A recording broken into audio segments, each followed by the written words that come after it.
President may disagree with an act campaigned against its passage or called for its repeal.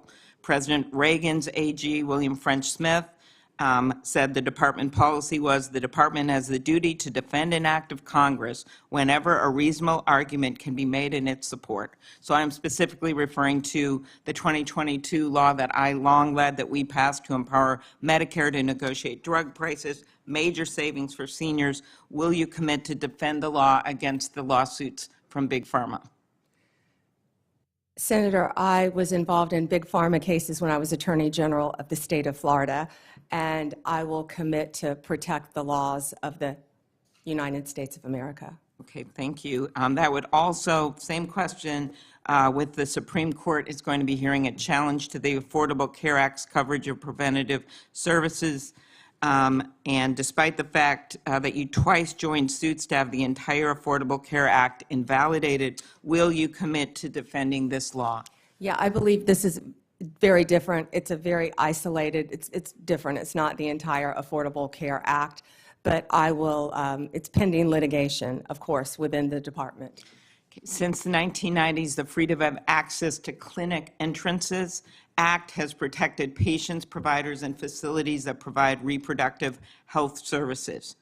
Will you commit to continuing to enforce the FISA Act to address violence and threats against those providing reproductive health care services? Senator, the FISA Act not only protects abortion clinics, but it also protects pregnancy centers and people going for counseling. The law should be applied even-handedly. Yes, Senator. So you'll uphold the enforcement of that law? I'll uphold the enforcement of the law, Senator. Okay, and I will ask my antitrust questions in the next round. We had a good discussion about that, and I do appreciate the nominee that has been put in place for the Antitrust Division, and there's incredibly important work that has to be done in that division. So Gail Slater is remarkable. Thank you. Thank you. I thank all of my colleagues for abiding by the 7-minute rule. Before I call on Senator Lee, I want everybody to plan on our first break would be about 11:50, and that would be 30 minutes for lunch. Senator Lee. Thank you, Mr. Chairman. Thank you, Ms. Bondi, for being here today. I, too, share the assessment that Gail Slater is great. Had a great meeting with her yesterday. And just thrilled that you're here and that you're willing to serve. I'd like to talk to you as a longtime lawyer and one who has handled a variety of criminal matters about the Fourth Amendment. What can you tell us about the Fourth Amendment's warrant requirement and why it's so important? Well, the warrant requirement is so important, which I've dealt with that since I was in my 20s as a state prosecutor. A warrant is so important because it protects citizens' rights, and that's why it's so important. And it does that specifically because under the Fourth Amendment, you're required to go to a judge, and you're required to show a judge evidence providing probable cause, and based on that probable cause, you can describe with particularity the things or persons to be searched or seized. And on that basis, the judge may issue or not issue the warrant, but without it, you can't get it. Now, this is time-consuming, no doubt, right? Oh, I've done many of them, yes. It's very time-consuming, Senator. And there's probably not a law enforcement officer anywhere in the world who wouldn't acknowledge that they could save time if they didn't have to go about it, and yet we require it. Why is that so important that we do it?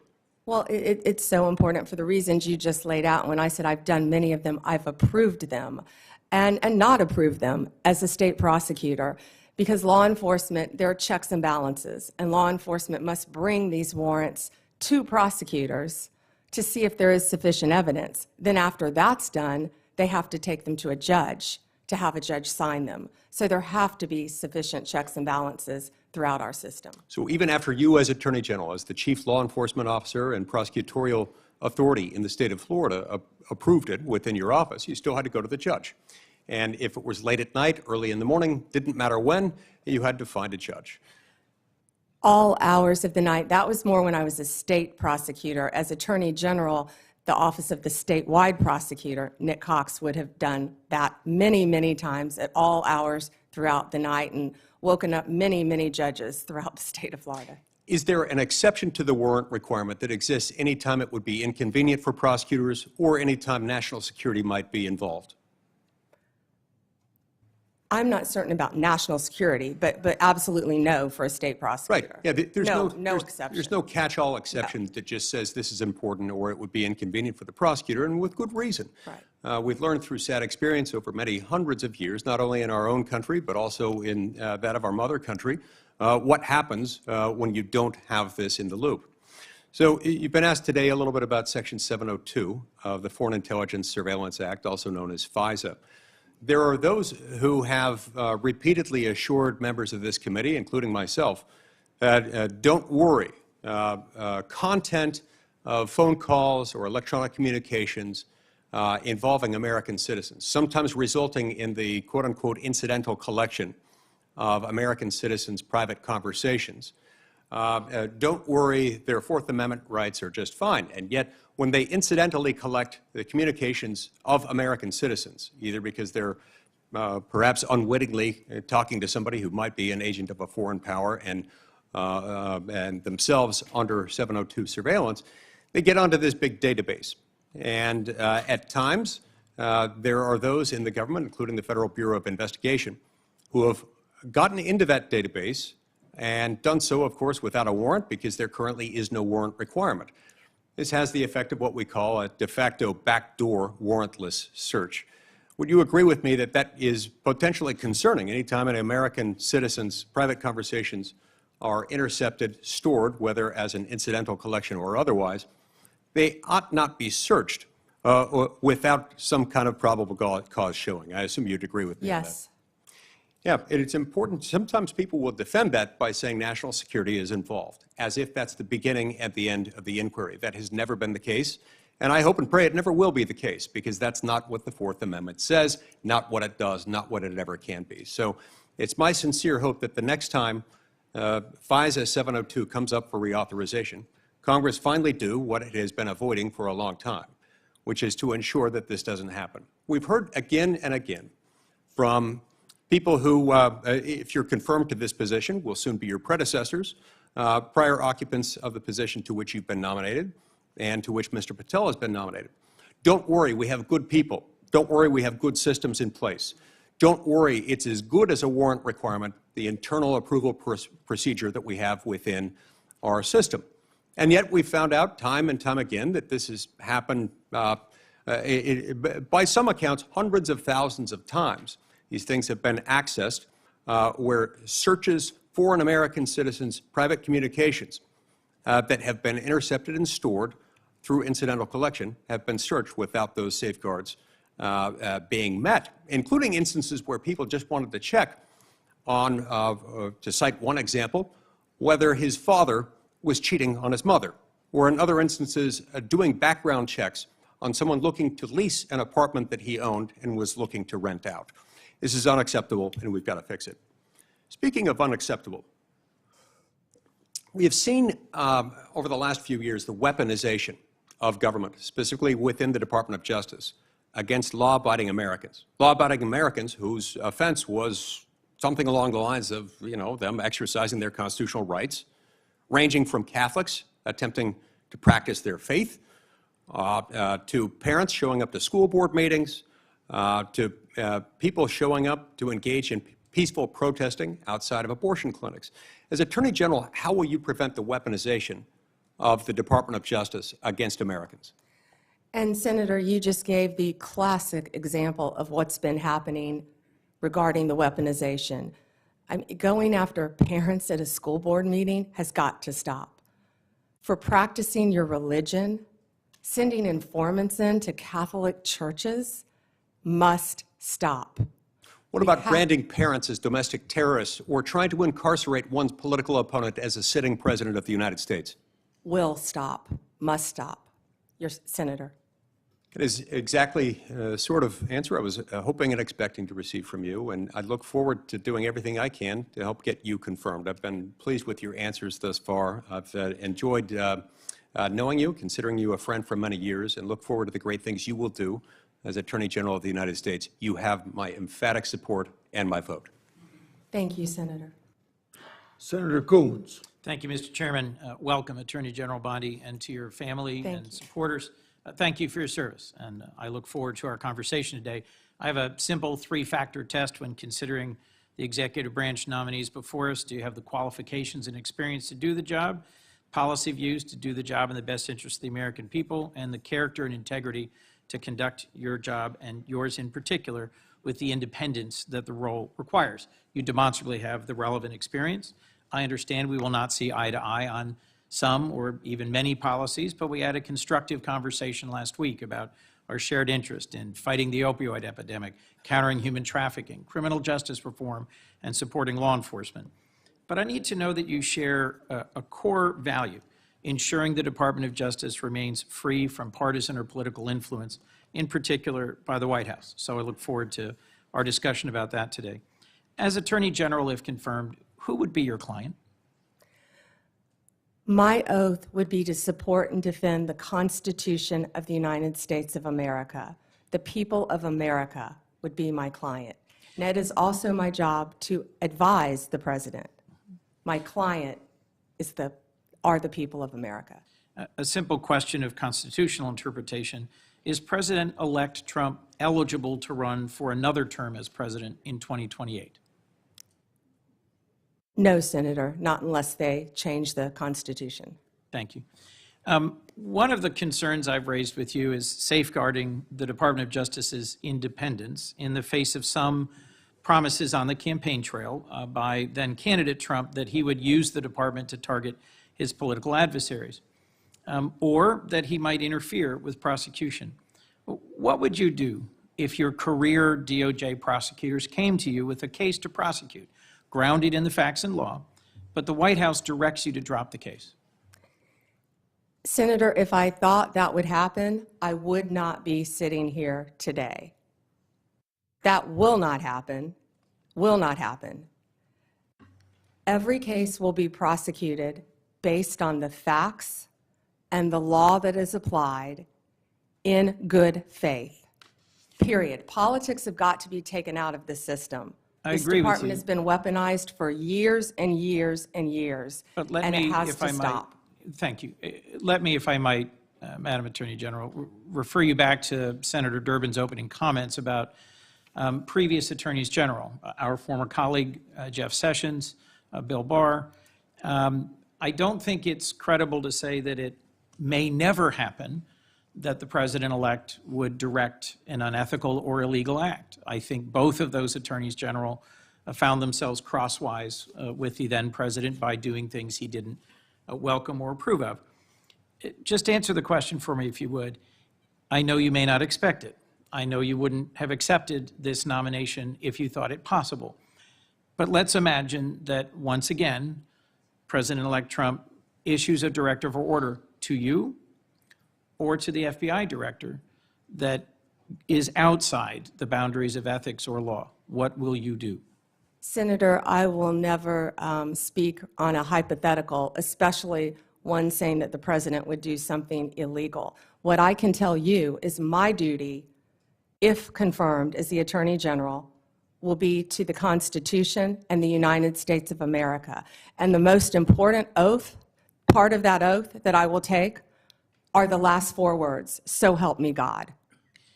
Given the importance of that oath, I hope you can understand the importance of repeated questions from some of us about the importance of having independence in the Department of Justice. It has a long tradition of independent special prosecutors, especially to handle high-profile or often political cases. If you got credible evidence of a criminal violation by a White House official, including even the president, would you bring in a special prosecutor? Senator, that's a hypothetical. I can tell you what I do know is special prosecutors have been abused in the past on both sides. We have seen that for many, many years. They have cost the taxpayers countless dollars, countless. And I will look at each situation on a case-by-case basis and consult the appropriate career ethics officials within the department to make that decision. Attorney General, do you think special counsels need to be confirmed by the Senate? I will follow the law and I will consult with the appropriate ethics officials regarding the law. Right now, they do not need to be Senate confirmed, of course. But you did sign an 11th Circuit brief arguing that they should be. I will follow the law, Senator. That's why I said that. Understood, but I was just getting to the clarity about the difference between a Absolutely. position you've advocated and what the current law is. Thank you for that. Look, bluntly, to me, refusing to answer a hypothetical when there is clear and concrete previous history raises some concerns for me. I think Chris Wray has done an outstanding job as FBI director at avoiding political pressure, and although he was chosen by President Trump, he's being driven out so that he can be replaced. My perception, I've not yet met with Mr. Patel, by a loyalist who has publicly said he will do what the president asks him. Given that Attorney General Barr was asked to go find evidence of election interference and improprieties, went and looked for the evidence and said, I can't find any, and was then dismissed, I'm just going to ask you one last time. Can you clarify for me that in following ethics and the law, you'd be willing to resign if ordered to do something improper? Senator, I wouldn't work at a law firm. I wouldn't be a prosecutor. I wouldn't be attorney general. If anyone asked me to do something improper and I felt I had to carry that out, of course I would not do that. That's one of the main things you learn when you're a young prosecutor, is to do the right thing. And I believe that has continued with me throughout my very long career. As we discussed, protecting American invention and innovation, American intellectual property, is a real concern of mine and of several others on this committee. I look forward to talking with you about that pressing concern. But the most important question I had for you today is whether you will be willing and able to stand up to politicization and interference in the Department of Justice. And I look forward to further clarification from you about the specifics of that. Thank you, Mr. Chairman. Thank you. Thank you. Senator. Senator Cruz would be next, but he's not here, so I call on Senator Kennedy. Thank you, Mr. Chairman.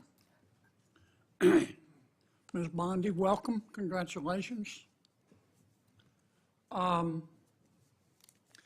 we agree that legitimacy is important to America's criminal justice system? Yes, Senator. Can we agree that legitimacy is important to the Department of Justice, which in part administers our criminal justice system? Yes, Senator. And if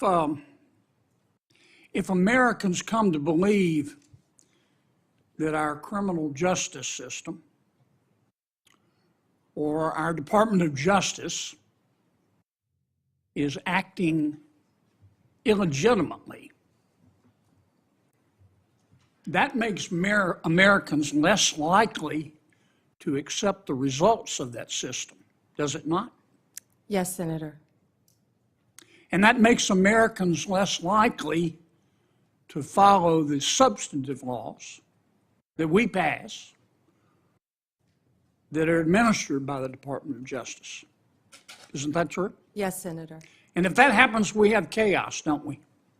Chaos. And the social contract is breached, isn't it? Yes. Do you remember a person by the name of Michael Avenatti? Yes. Several years ago, he was a media star here in Washington. An attorney, correct? Yes. He was a media star. And many members of our media loved him because he persistently bashed Donald Trump.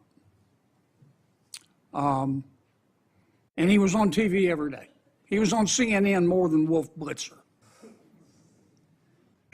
Do you know where Mr. Avenatti is today? I believe he's sitting in prison, Senator. He's in jail because he was a crook. And the Department of Justice helped put him there, didn't it? Yes, Senator.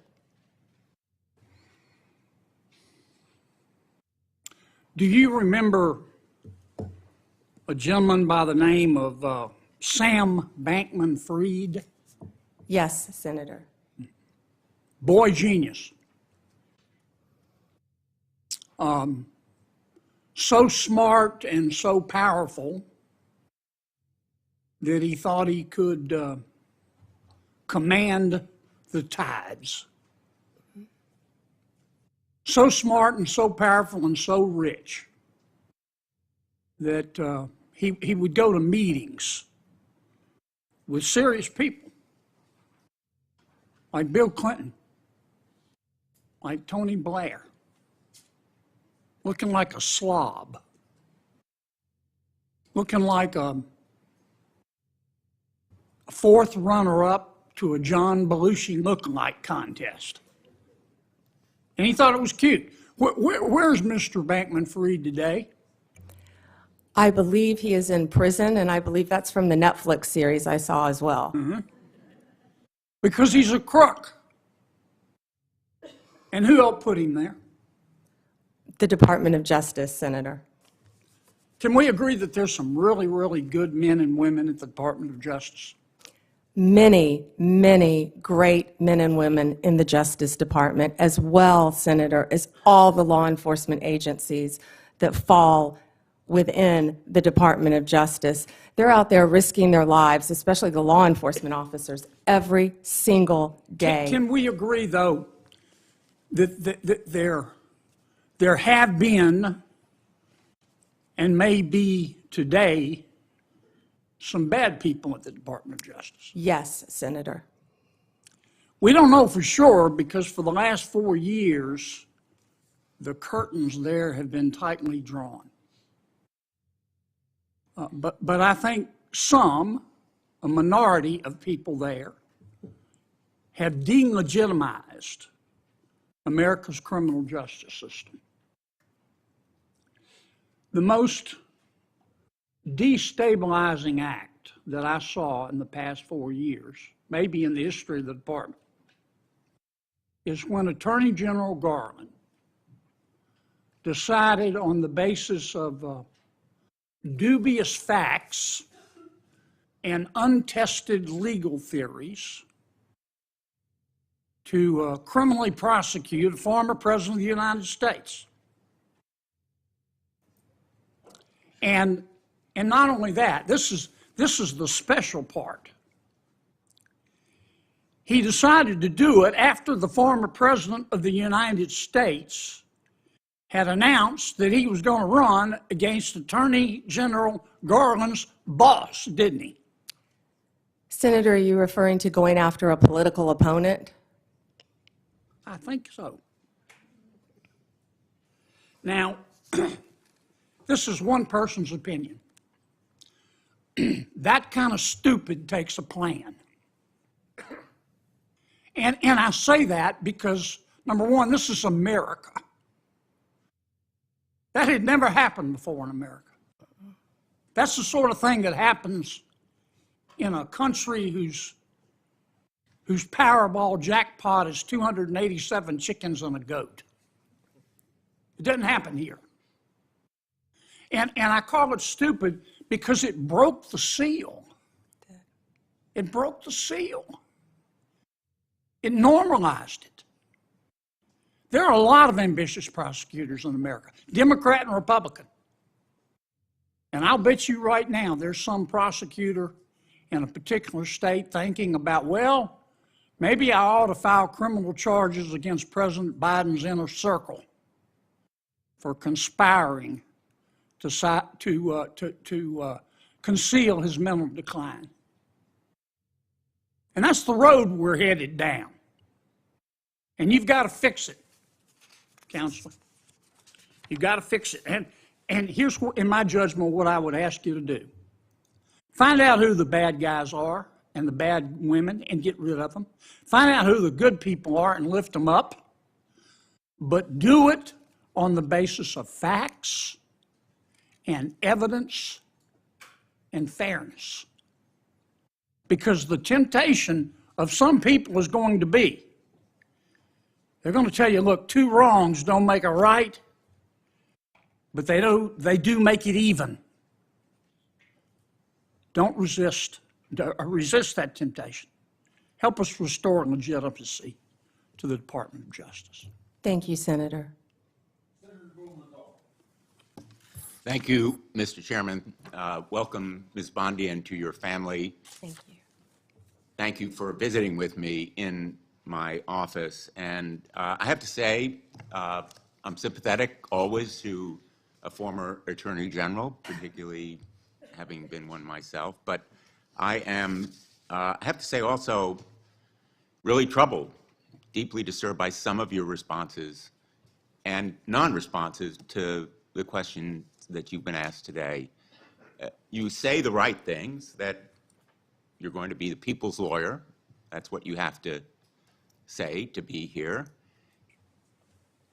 But I believe being the people's lawyer means you have to be able to say no to the President of the United States.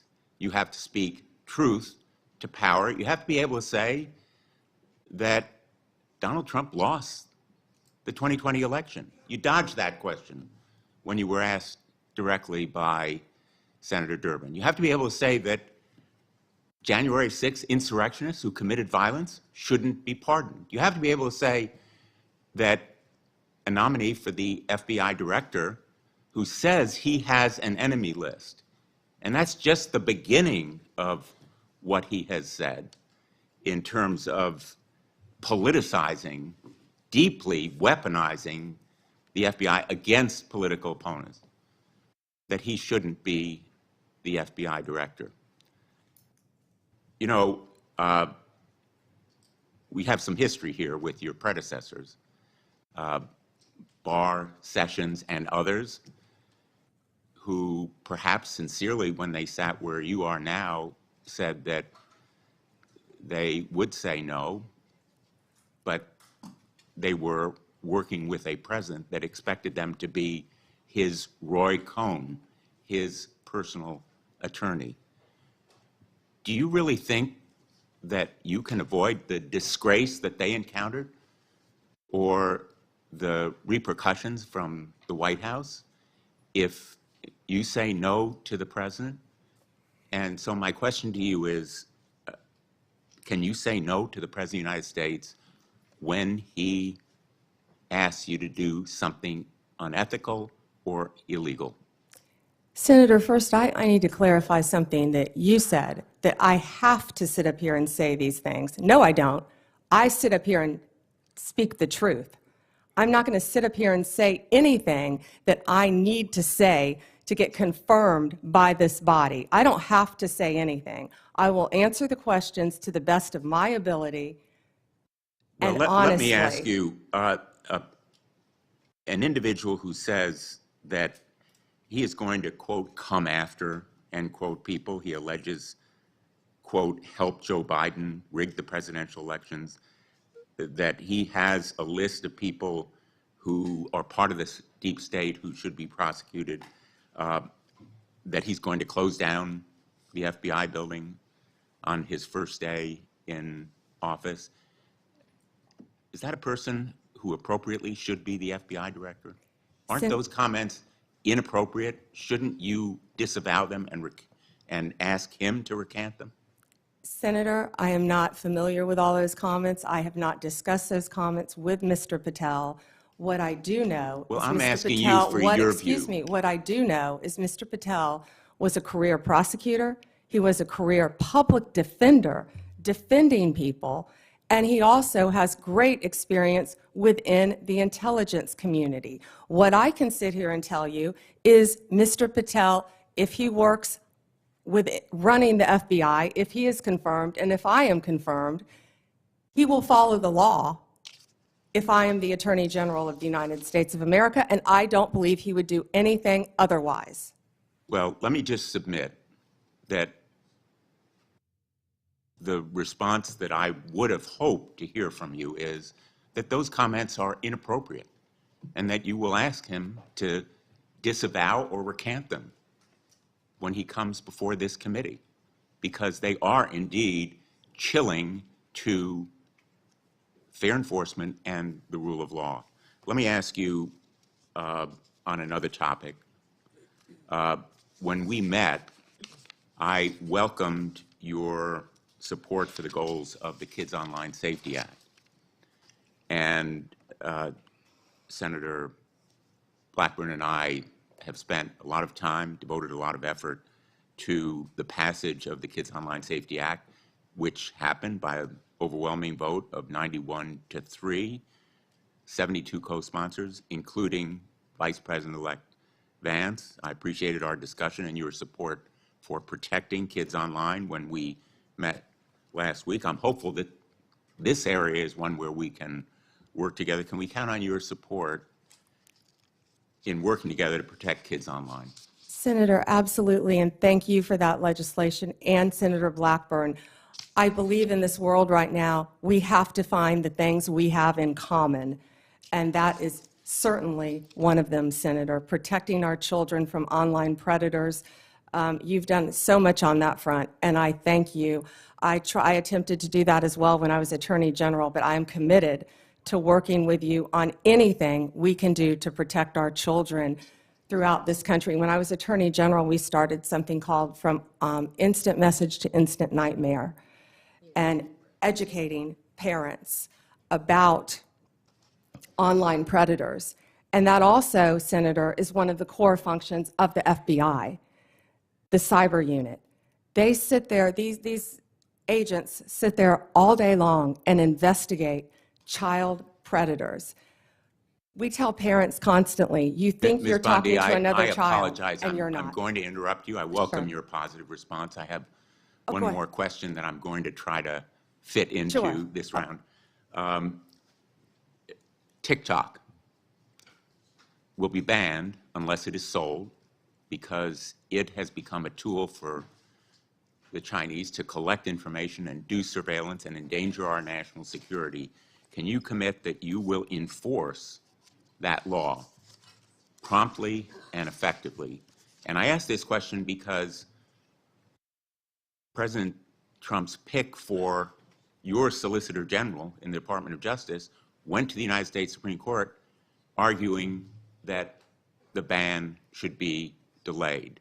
Will you commit to enforce that law on your first day when you are if you are confirmed? Senator, as I discussed with you during our meeting, that is pending litigation within the Department of Justice. Well, it's pending litigation, but will you enforce that law? I can't discuss pending litigation, but I will talk to all the career Well, again, prosecutors who are handling the case. Absolutely, Senator.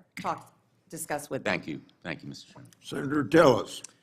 Ms. Bondi, thank you for being here. I think I told you when we met, thank you for the time we met. I was born in Florida, have a lot of friends and family, and follow Florida politics pretty closely, and you've had a very impressive career there, though I do also have to admit I'm a Gator hater, so for the Florida alum, I'm University of Tennessee. But anyway, I actually, in some of these hearings, I created a bingo card to see what some of my colleagues on the other side of the aisle were going to hit. I want to go back to a few of them really quickly. One was about you being a lobbyist paid for and on the payroll of Qatar. Would you mind going back and repeating what you said in case people did not hear the involvement of your law firm and precisely what you were doing for the government of Qatar?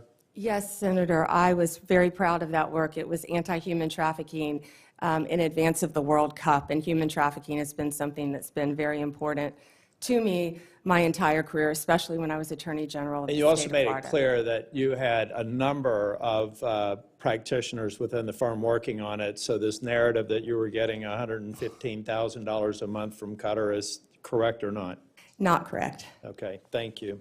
I want to talk a little bit about, well, first off, I want to go back. You should be happy that so many comments have been directed towards Kash Patel, whose confirmation I am supporting. In fact, I'm meeting with him today, because that means they're out of stuff for you. So if it comes up again, you will once again know that you've got a great reputation and a great resume, and they are just trying to find things to put your integrity into question. You have answered the question repeatedly that that you will be loyal to the Constitution and you will live up to the oath to the Constitution and to protecting the American people. And I think Mr. Patel, when he becomes here, he'll be able to get rid of the myth in the same way that you did as a lobbyist for Qatar. He'll be able to get rid of that list of the enemies, be able to deal with the enemies list, and the marketing department for your opposition is going to have to come up with new material because that stuff is getting old. Section 702. You heard Senator Lee talk about some concerns that he has with 702. I believe it's one of the most important things that you can do early into your confirmation. You will be confirmed, and hopefully with some Democrat support.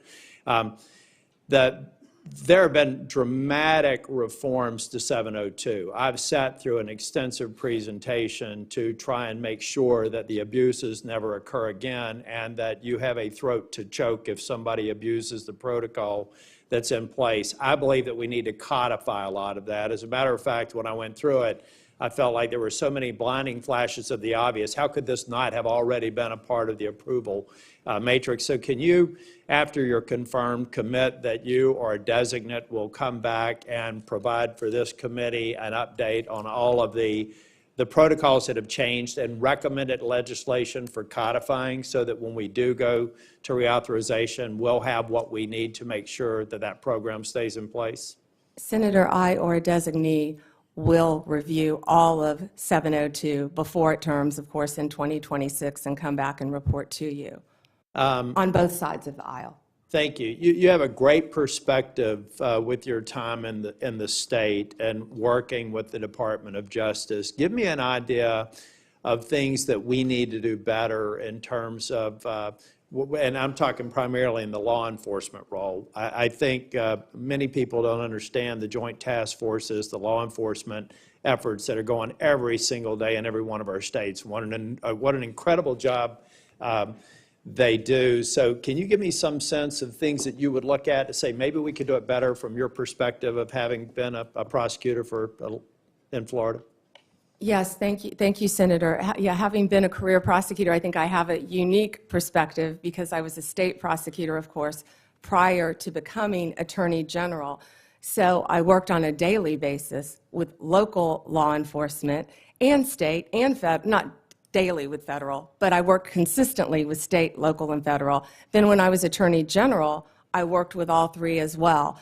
I feel like we have to have better coordination among all our agencies, especially given all the terrorism issues that we've discussed earlier in this hearing. We have to wrap in and communicate better with our local and state law enforcement officers throughout this country. There are so many great men and women in law enforcement, and we have to, I don't know exactly how yet, but we have to figure out a better way to work together with the federal authorities. Thank you, and I'm going to do a second round as well, but I think I also checked the bingo card for election denier. There were some people, that seemed to suggest that you were denying the election. I think that you said that President Biden is our president. President Biden is the President of the United States of America, and President Trump will be the 47th president. But I think you made a point that or at least I inferred from a comment that you made, a very important point. Folks, there are election improprieties in every election. The question is a matter of scale and whether or not you can prove it. We've seen it in North Carolina and seen it in other places. It's one of the reasons why I support voter ID, because we want to make elections easy to vote and hard to cheat. But the fact of the matter is people are cheating. So if anybody on this dais suggests that there aren't irregularities in every election, then they need to spend more time at home and really studying the facts. I don't think, though, that you've said that Biden is an illegitimate president. In fact, I think you said just the opposite. He is the president of the United States, and President Trump will be the next president, right? Yes. Okay. Last thing before the second round, January 6th. A lot of people are going to say you're going to have a rubber stamp for letting people have pardons or recommending a pardon for people who did violence to law enforcement. I'm not going to ask you a hypothetical because I want you to be consistent in not answering them. But I have to believe, as a member, I was the last member out of the Senate on January the 6th. I walked past a lot of law enforcement officers, who were injured.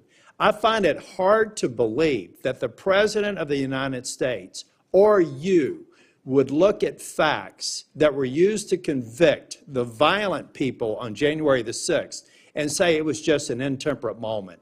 I don't even expect you to respond to that, but I think it's an absurd and unfair hypothetical here, and you probably haven't heard the last of it. Thank you, Mr. Chair.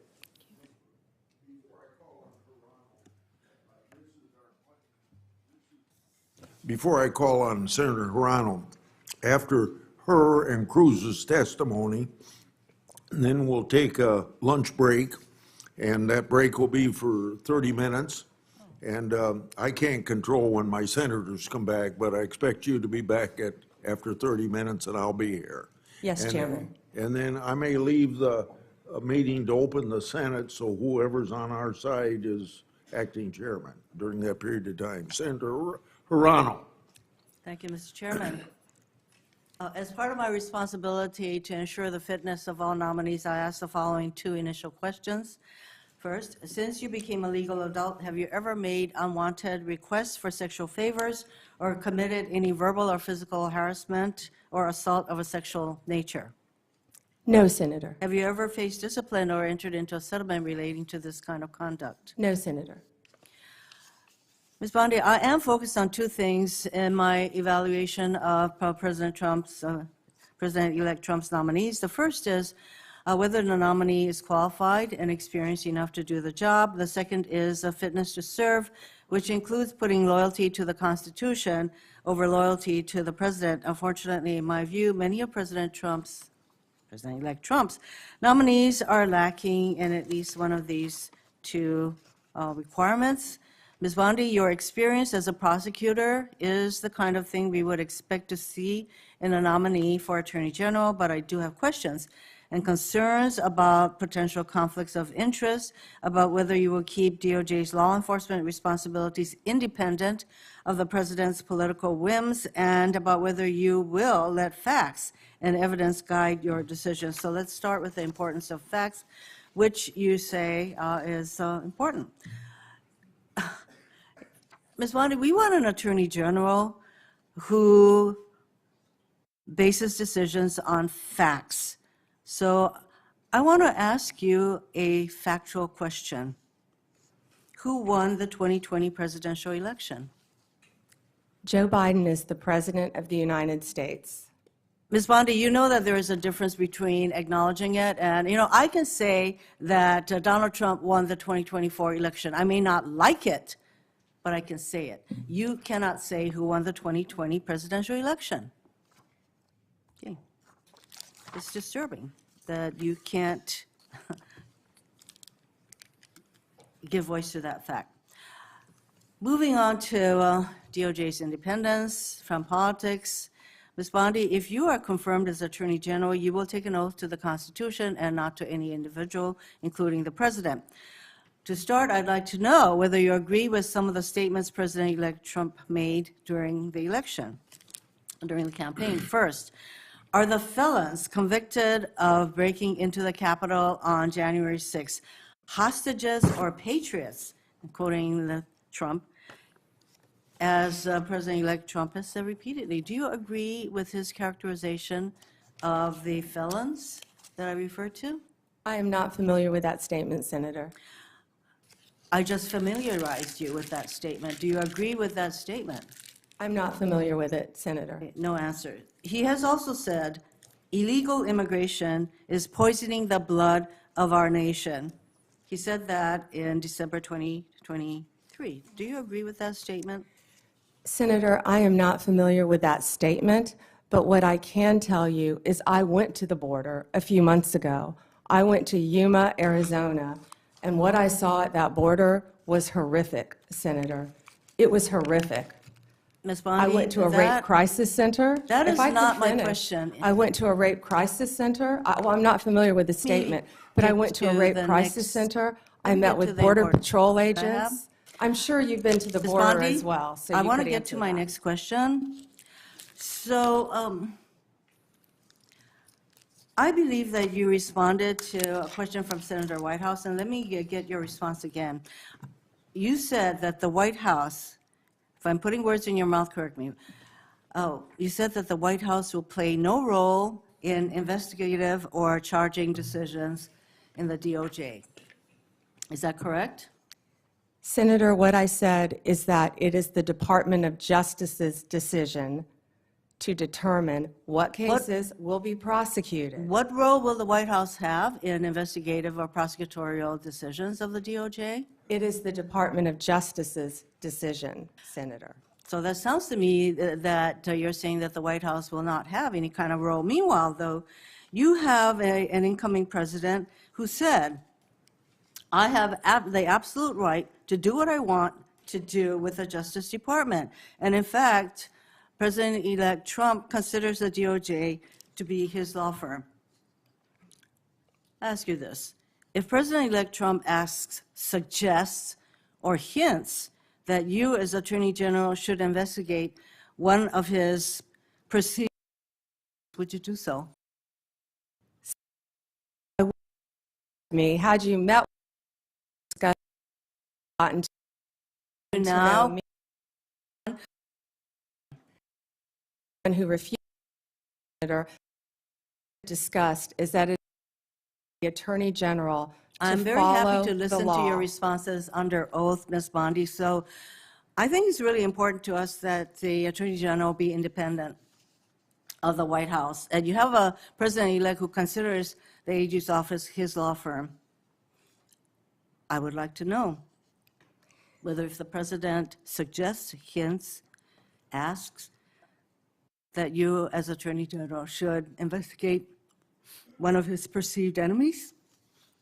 Senator, you I do? certainly have not heard the president say that, but what I will tell you is 2/3 of Americans have lost faith in the Department of Justice. And it's statements like that, I believe, Ms. that make Bondi. people continue to lose faith. If I am confirmed as Attorney General, it will be my job Getting to on not to my only next keep question, America you're not safe, responding. but restore integrity to that department. Why don't we And that's move what on I to plan something on that doing you said. every single day as Attorney General. On August 25th, 2025, on Fox News, you said, when Republicans, prosecutors will be prosecuted, once the investigators will be investigated. Ms. Bondi, is Jack Smith one of those bad prosecutors that you will prosecute as AG? Senator, you hesitated a bit when I said the bad ones. Every decision will Sometimes be badness made in the the eyes of the beholder. I'm just asking whether you would consider Jack Smith Senator, to be one of the people. How about Liz Cheney? Senator, How about Merrick Garland? I am not going to medicals. No one has been prejudged, or nor will I anyone am be asking prejudged whether if I am these are the confirmed. kind of people, these are in fact the people that you would prosecute. I'm not Your giving an answer. time is up. Would you like to? My time is, Would you like to Mr. respond? Chairman, she is clearly not going to answer that question, so let me get on to, Would you like to? I do have I'd love questions to respond. for the second round. You'll have a second round. Would you like to speak before I call on Senator Cruz? No, sir, thank you. Okay. Senator Cruz. Thank you, Mr. Chairman. General Bondi, welcome. Thank you for Thank you. your long career in public service, and thank you for your willingness to take on this incredibly important office. You know, I have to say,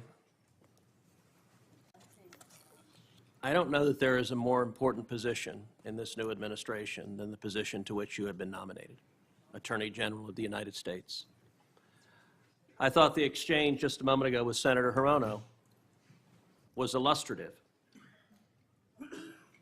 She asked you how you would respond if the president asked you to target his political enemies.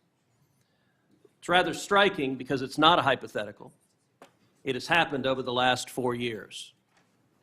And I think perhaps the most tragic legacy of the Biden-Harris administration has been the politicization and the weaponization of the United States Department of Justice. And we don't need to ask hypothetically because Joe Biden publicly mused and allowed the New York Times to report it, calling on Merrick Garland, why will he not prosecute Trump more quickly? And Merrick Garland, sadly, he sat in that chair and promised to be apolitical, and he broke that promise almost the instant he walked into the Department of Justice. if you look on the west pediment of the Supreme Court of the United States, just above the entrance, there's a simple yet profound four-word phrase, equal justice under law. We have seen over the last 4 years a Department of Justice that systematically targeted the political opponents of Joe Biden and Kamala Harris, and that systematically protected his friends and allies. And it is tragic to see the loss of confidence in the American people, in the Department of Justice, and in the FBI. I would note, I don't think there's an institution in America who has lost more respect from the American people than the FBI has in the last 4 years. That is a grotesque violation of the obligation of the Department of Justice and the FBI. So I want to start with just a very simple question. If you are confirmed as Attorney General, will you pledge to fairly and faithfully uphold the law regardless of party? So help me God. Amen. Look, and I want to be clear for folks at home. I don't want a Republican Department of Justice. I don't want a Democrat Department of Justice. I want a Department of Justice that follows the damn law. And I think the American people do too. That shouldn't be too much to expect. Now, I'm grateful to President Trump for nominating you. I think on any objective level, you're clearly qualified for this position. You have been a prosecutor for decades. You have been the elected Attorney General of the state of Florida, the third largest state in America, for 8 years. Let me ask you, in terms of your practice, how many criminal cases over the course of your career have you personally handled? Handled thousands. How many of those were before a jury? Hundreds. I don't want to overstate, but hundreds. I was in a courtroom for many years. I tried 4 when I was an intern, jury trials. I think you had to try at least 20 in misdemeanor before you went to felony. Then you were in court every day, and I was also lead trial attorney for many years trying many cases, so. And how many of those cases would have been before a judge? Oh, hundreds and hundreds as well, but hundreds before a jury, I would assume. And as Attorney General of Florida, how many lawyers did you supervise roughly? Approximately 400, Senator. Now, I also want to clarify something. During the course of this hearing, several Democrat senators have referred to you as President Trump's, quote, personal lawyer. Now I don't believe that is an accurate characterization. As I understand it, you represented President Trump as a White House special advisor during his first impeachment trial. Is that correct? Within Office of White House Counsel, yes, Senator. And is working within the White House counsel's office different than representing Donald J. Trump individually as his personal lawyer? Absolutely. How's it different? You're working for the government. You're working for the Office of White House Counsel. You're not representing him in his personal capacity. And so you have not represented him in his business affairs, in his personal life, or in any of the criminal trials he has faced? No, Senator. And you know, when it comes to weaponization, it's worth noting that in more than 2 centuries of our nation's history, no president had previously been indicted, no president had previously been prosecuted until the Biden-Harris White House came along. And in the last 4 years, we've seen Donald Trump indicted and prosecuted not once, not twice, not 3 times, but 4 separate times. And 2 assassination attempts, Senator. I have to say, Javert from Les Mis would be chagrined at the efforts of Democrats to do anything possible to take him down. And I believe the real target in this was not President Trump, but it was the American people, that these prosecutions were brought because partisan prosecutors were terrified that the American people would do exactly what they did in November of 2024 and vote to reelect Donald J. Trump? By 77.3%. Million Americans, 77.3 million Americans. Will you commit every day as Attorney General to follow the law, to follow the Constitution, to uphold the rule of law without favor and without regard to the partisan position of any criminal defendant? Yes, Senator. That's what we should all expect from an Attorney General. Thank you. We'll now recess for 30-minute lunch break. That means we'll be back at 12:25. And when we resume, Senator Booker will be recognized to ask his questions.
Mr. Chairman.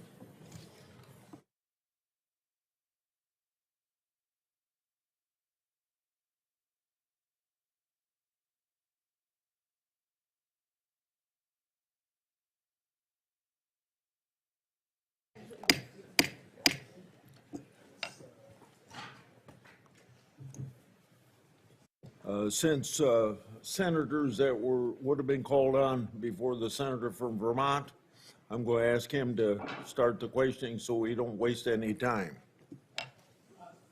Mr. Chairman, thank you very much for this hearing. Ms. Bondi, thank you so much for the visit to my office. A couple of things. First of all, congratulations on the nomination. And number two, a couple of Vermont things that we talked about. We're going to have a new U.S. attorney in the state of Vermont. And in the last Trump administration, the Justice Department and the Trump administration worked closely with Senator Leahy, Democrat, and with Governor Scott, Republican, and came up with a consensus choice. And I seek your assistance in helping make sure that we are successful in getting a very competent U.S. attorney in Vermont, and hopefully with the cooperation of Governor Scott, our Republican, as I mentioned, and Senator Sanders and me. And Senator, as I discussed with you in our meeting, I look forward to working with you and cooperating with you and learning about many of the issues you have in Vermont. And thank you. And then on that, by the way, one of the issues we talked about, we are one of 2 states that does not have a residential reentry program. That is outrageous in my mind. I know you worked on the First Step Act, but our federal judges, our federal prosecutors, our federal public defender are all in support of a residential reentry program. Our state and Hawaii are the only 2 states without it, and our justice system and officials believe that we need it. And I seek your energetic assistance in helping us get that residential reentry program. Can I address that, Senator? Yes, I'd like you to. Thank you. Senator, I didn't realize that you were the only 2 states without a reentry program. We started that when I was a prosecutor, and those are so vitally important. One thing that I just learned is the Bureau of Prisons, 98% of people in the Bureau of Prisons will be released. They're not serving life sentences. So we must do everything we can when people are in prison to help rehabilitate them for when they get out. And that's why reentry is so That's really vital. helpful. But we tell people, get out of prison and become a productive member of society. Go get a job. Yet people don't know how to go find a driver's Well, I license. appreciate They your don't help know how on to that. get to So work. thank you very Yes, much. Senator. And I have confidence that you will do that, given your history on the First Step Act and other things that you did. The next, I do have some concerns, not so much about you, but what President Trump has said about a desire on his part to go after what he considers to be political adversaries. You know, he's his own words, for instance, says that if he's elected, he'd seek to appoint a special prosecutor to go after Joe Biden. I assume you've had no discussion with President-elect Trump about that? Absolutely not. And he Nor has against indicated- Senator Schiff. I'm looking at your next one.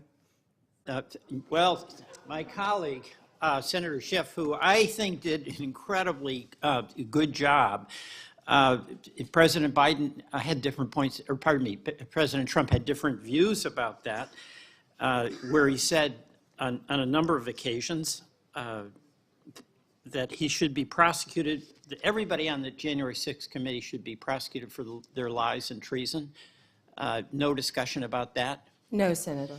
And Liz Cheney also, he's said that she should be prosecuted for lies and treason as well. We have had no discussions about Liz Cheney. All right, and you've satisfied me that this is not an agenda you have. President Trump has satisfied me that when he says things that are pretty provocative, he's often serious. And as Senator Cruz wants, I want, and that is to have a Justice Department that is not going after people on the basis of them being political opponents. And my understanding, in listening to your answers to the questions along this line, is that you have no intention of pursuing people on the basis of them being a political opponent. No one will be prosecuted, investigated because they are a political opponent. That's what we've seen for the last 4 years in this administration. Well, People will be prosecuted Okay. based on the facts and the law and fairly, All Senator. right, that's good. You I have my word. disagree about the characterization of the past 4 years, but we don't have to discuss that, with your assurance that the next 4 years, there'll be no effort on the part of the Justice Department to pursue political adversaries, right? Every case will be done on a case-by-case basis. No one should be prosecuted All right, for just to- political purposes. Thank you. Absolutely I not. just have a couple of other things. One is the False Claims Act. Senator Grassley, thank you for that False Claims Act. In Vermont, there are incredible challenges for folks trying to get health care. It's really expensive. And there was a shocking report in the Wall Street Journal about a major insurer that is ripping off taxpayers by overbilling, overprescribing on Medicare Advantage, billions of dollars. And the report indicated that insurers are adding diagnosis basically to make money, not to help the patient, that insurers sent nurses to find diagnoses that doctors didn't find, that insurers got paid to cover patients who were already getting your coverage through the VA, and it adds up to billions of dollars, and Vermonters are struggling under the weight of incredibly expensive health care. The False Claims Act Senator Grassley authored is an area where the Attorney General can protect consumers against ripoffs. I'm not asking you to comment on this particular Wall Street report, but I want your assurance that in addition to fighting crime, and we're all for you doing that, you're going to be there protecting consumers and taxpayers from ripoffs. Absolutely, Senator. When I was Attorney General, we went after a pharmaceutical company. It was Medicaid fraud. I can't remember the settlement value. It may even be ongoing, but it was a large number. And that, you know, people don't understand that's hurting the taxpayers of Florida, of Vermont. So use that False Claims Act that we can thank Senator Grassley for. It's cold out there in Vermont. We need vigorous enforcement to protect taxpayers and Vermonters from ripoff charges. Thank you. I yield. Senator Schmidt.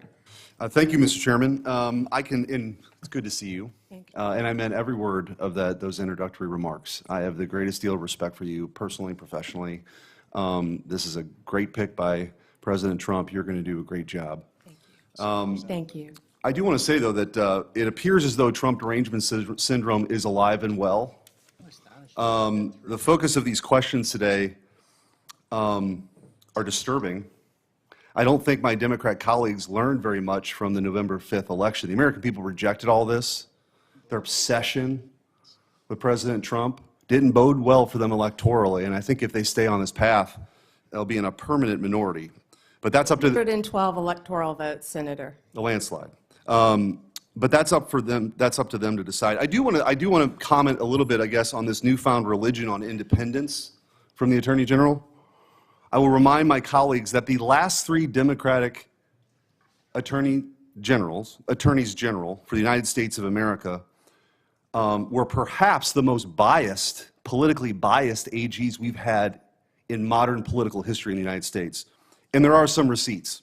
Eric Holder described himself as Obama's heat shield and wingman. This committee moved forward, and one of my colleagues referenced that the Attorney General shouldn't be the wingman of the president. Eric Holder's bragged about it. He bragged about it. Loretta Lynch met with Bill Clinton on the tarmac in a private meeting while she was investigating Hillary Clinton. And Merrick Garland probably gets however many gold stars you want to give for the most politicized, weaponized Department of Justice we have ever seen. And I think it's worth exploring that, and I want to get your comment on it. To just sort of take a step back, I think part of leadership is understanding the moment that you're in and the landscape. We've never seen anything like this. And there is a story to be told. The arc of this story begins when Joe Biden gave a speech demonizing half the country, calling them threats to the republic, threats to democracy, these MAGA Republicans, and I'm going to do everything I can to make sure President Trump ever gets back into the White House. Miraculously, these zombie cases are resurrected. And let's talk about a couple of those. You've got, of course, Jack Smith, the overzealous and disgraced special prosecutor who time and time again has been slapped down by courts for overcharging and taking an overtly political position. He, by the way, in his postmortem this week, even acknowledged that it was unusual for him to be tasked with going after the political opponent of the President of the United States. It didn't stop him, though. The Supreme Court did, thankfully. But you had Jack Smith take on these unprecedented actions. You had a raid at Mar-a-Lago, staged photos at Mar-a-Lago for boxes of documents, which, by the way, boxes of documents were in Joe Biden's garage from his Senate days. And by the way, somebody who didn't register like you did under FARA, Hunter Biden was staying in. We don't know if he's compromised or not because that investigation was dropped. And give me a break that justice was meted out fairly for Hunter Biden. It wasn't. The Department of Justice went out of its way in documents to try to get him absolved of all potential crimes in the plea deal. It was only when the judge asked questions that unwound that. And they got back to the gun charge, but then President Biden did the dirty work himself. It was always going to be Plan B. You had Jonathan Sue, Biden's deputy White House counsel, coordinated with the DOJ and Jay Bratt on those classified document cases. Matthew Colangelo, who's that? The number 3 guy at DOJ goes to where? Alvin Bragg's office. Alvin Bragg then resurrects a zombie case in lawfare at a local level. Why would the number 3 person go do that? Maybe there was coordination. Maybe there was coordination, by the way, with the number 2 assistant DA in Atlanta in the Fani Willis case, who was meeting with the White House. Why would the White House care about a case in Atlanta?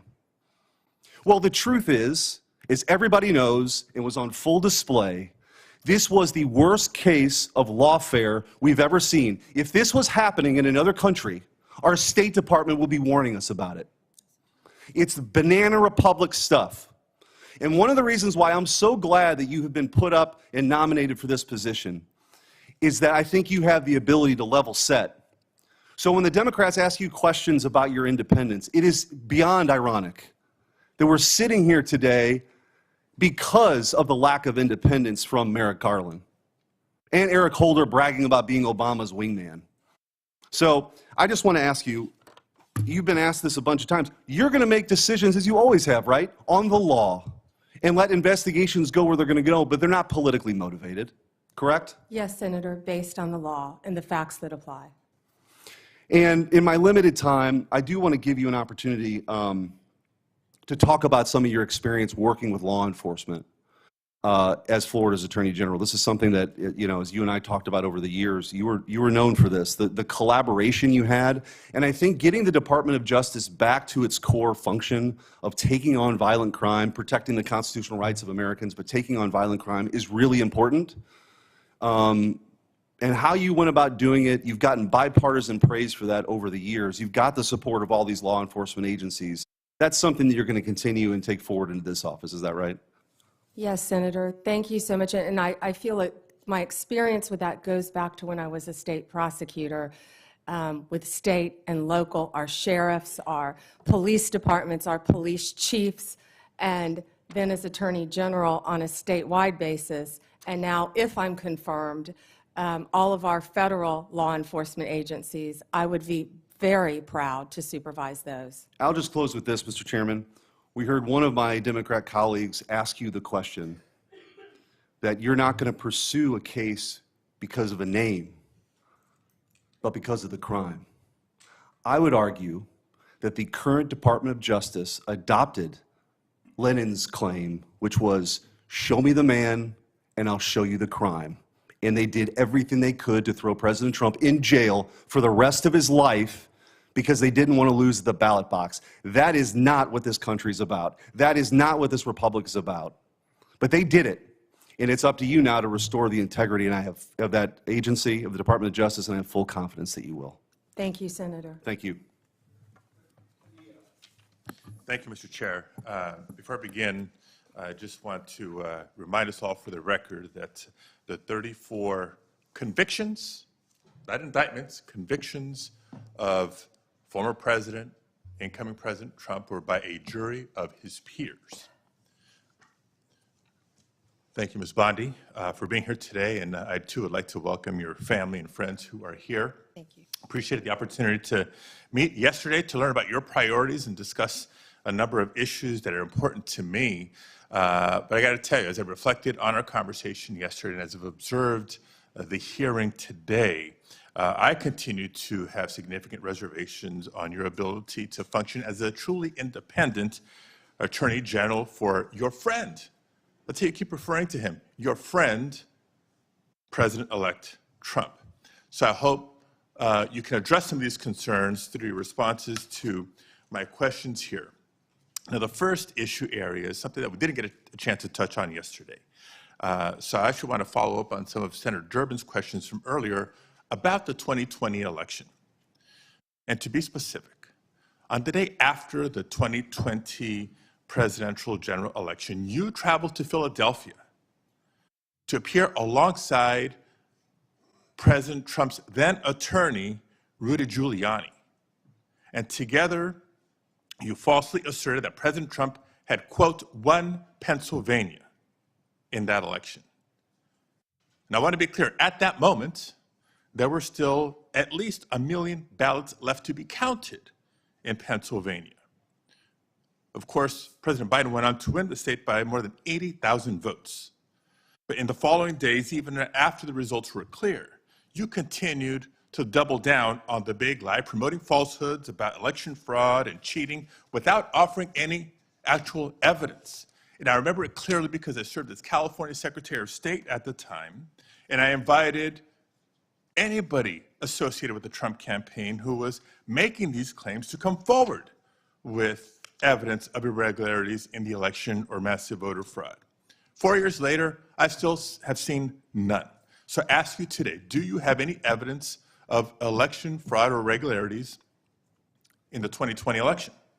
So, first, Senator. Yes or no? It's a yes or no question. First, Senator. Do you have evidence, yes or no? First, Senator.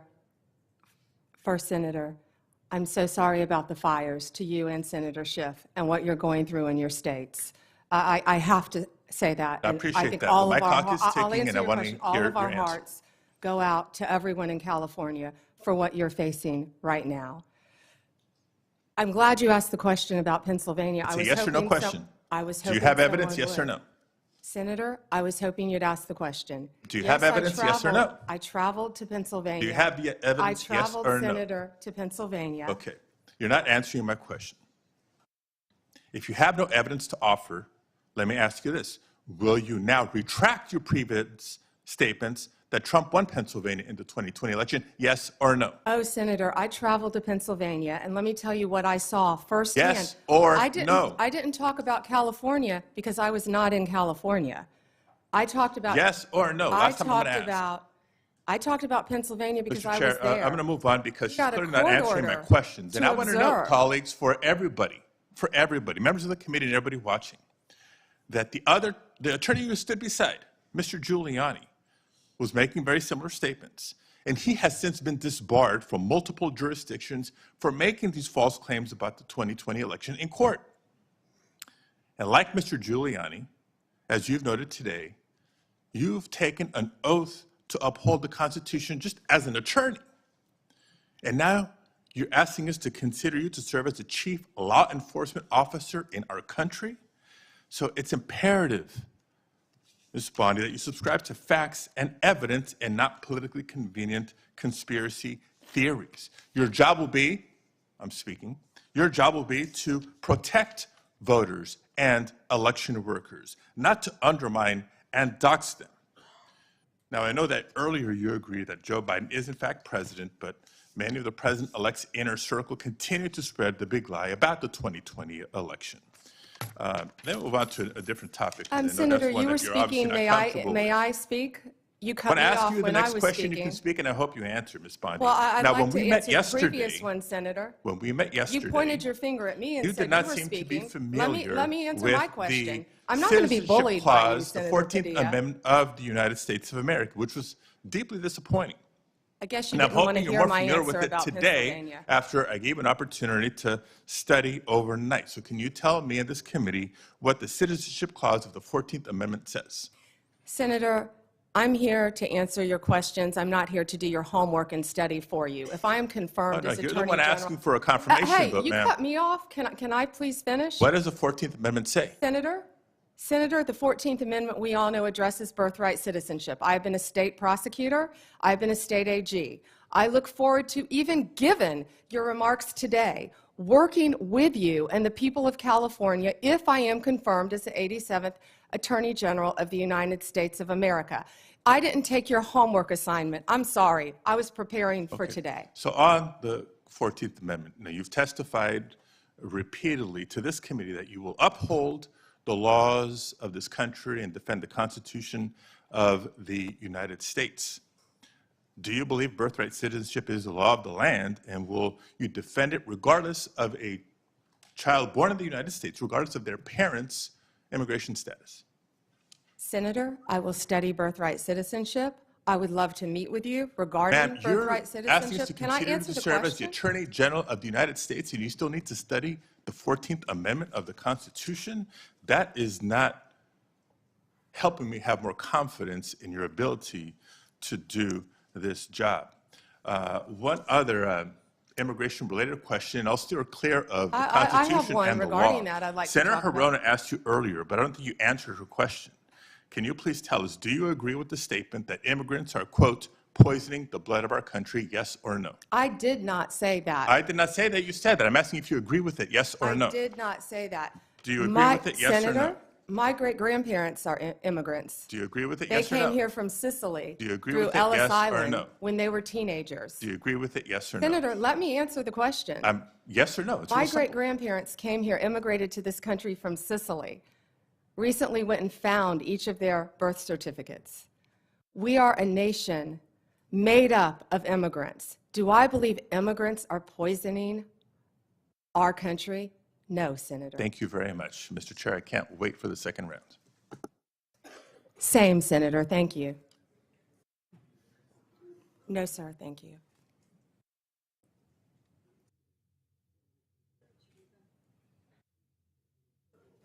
Suggestions about unfair statements about the 2020 election.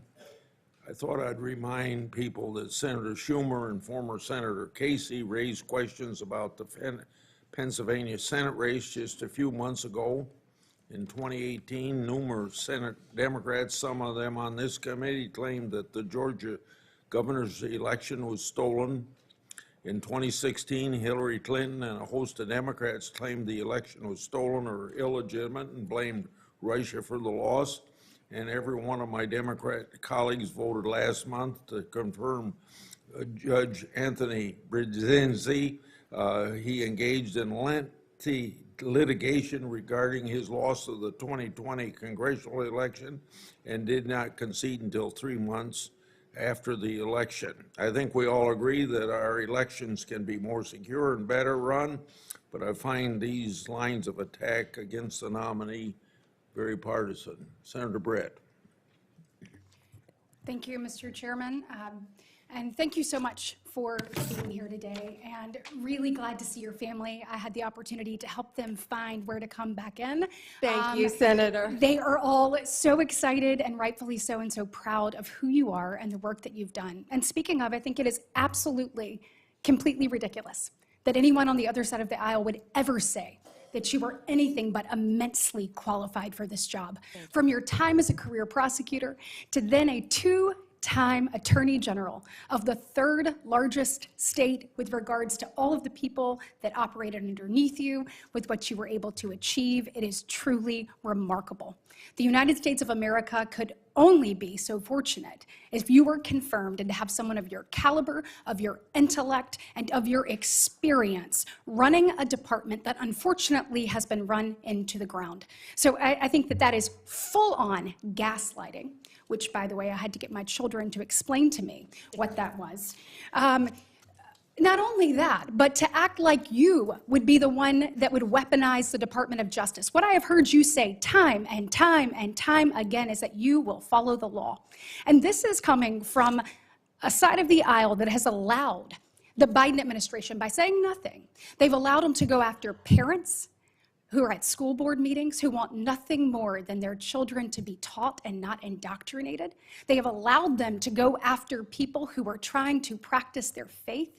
And they have sat idly by while the weaponization of the Department of Justice has undermined the credibility and credence that Americans believe that they should have in equal justice under the law. So I know that you will, as you have said here, you will follow the law and you will return this department to where it should be in the eyes of Americans. So thank you. And I wish the gaslighting on the other side of the aisle would stop, because from my perspective, I'm over it.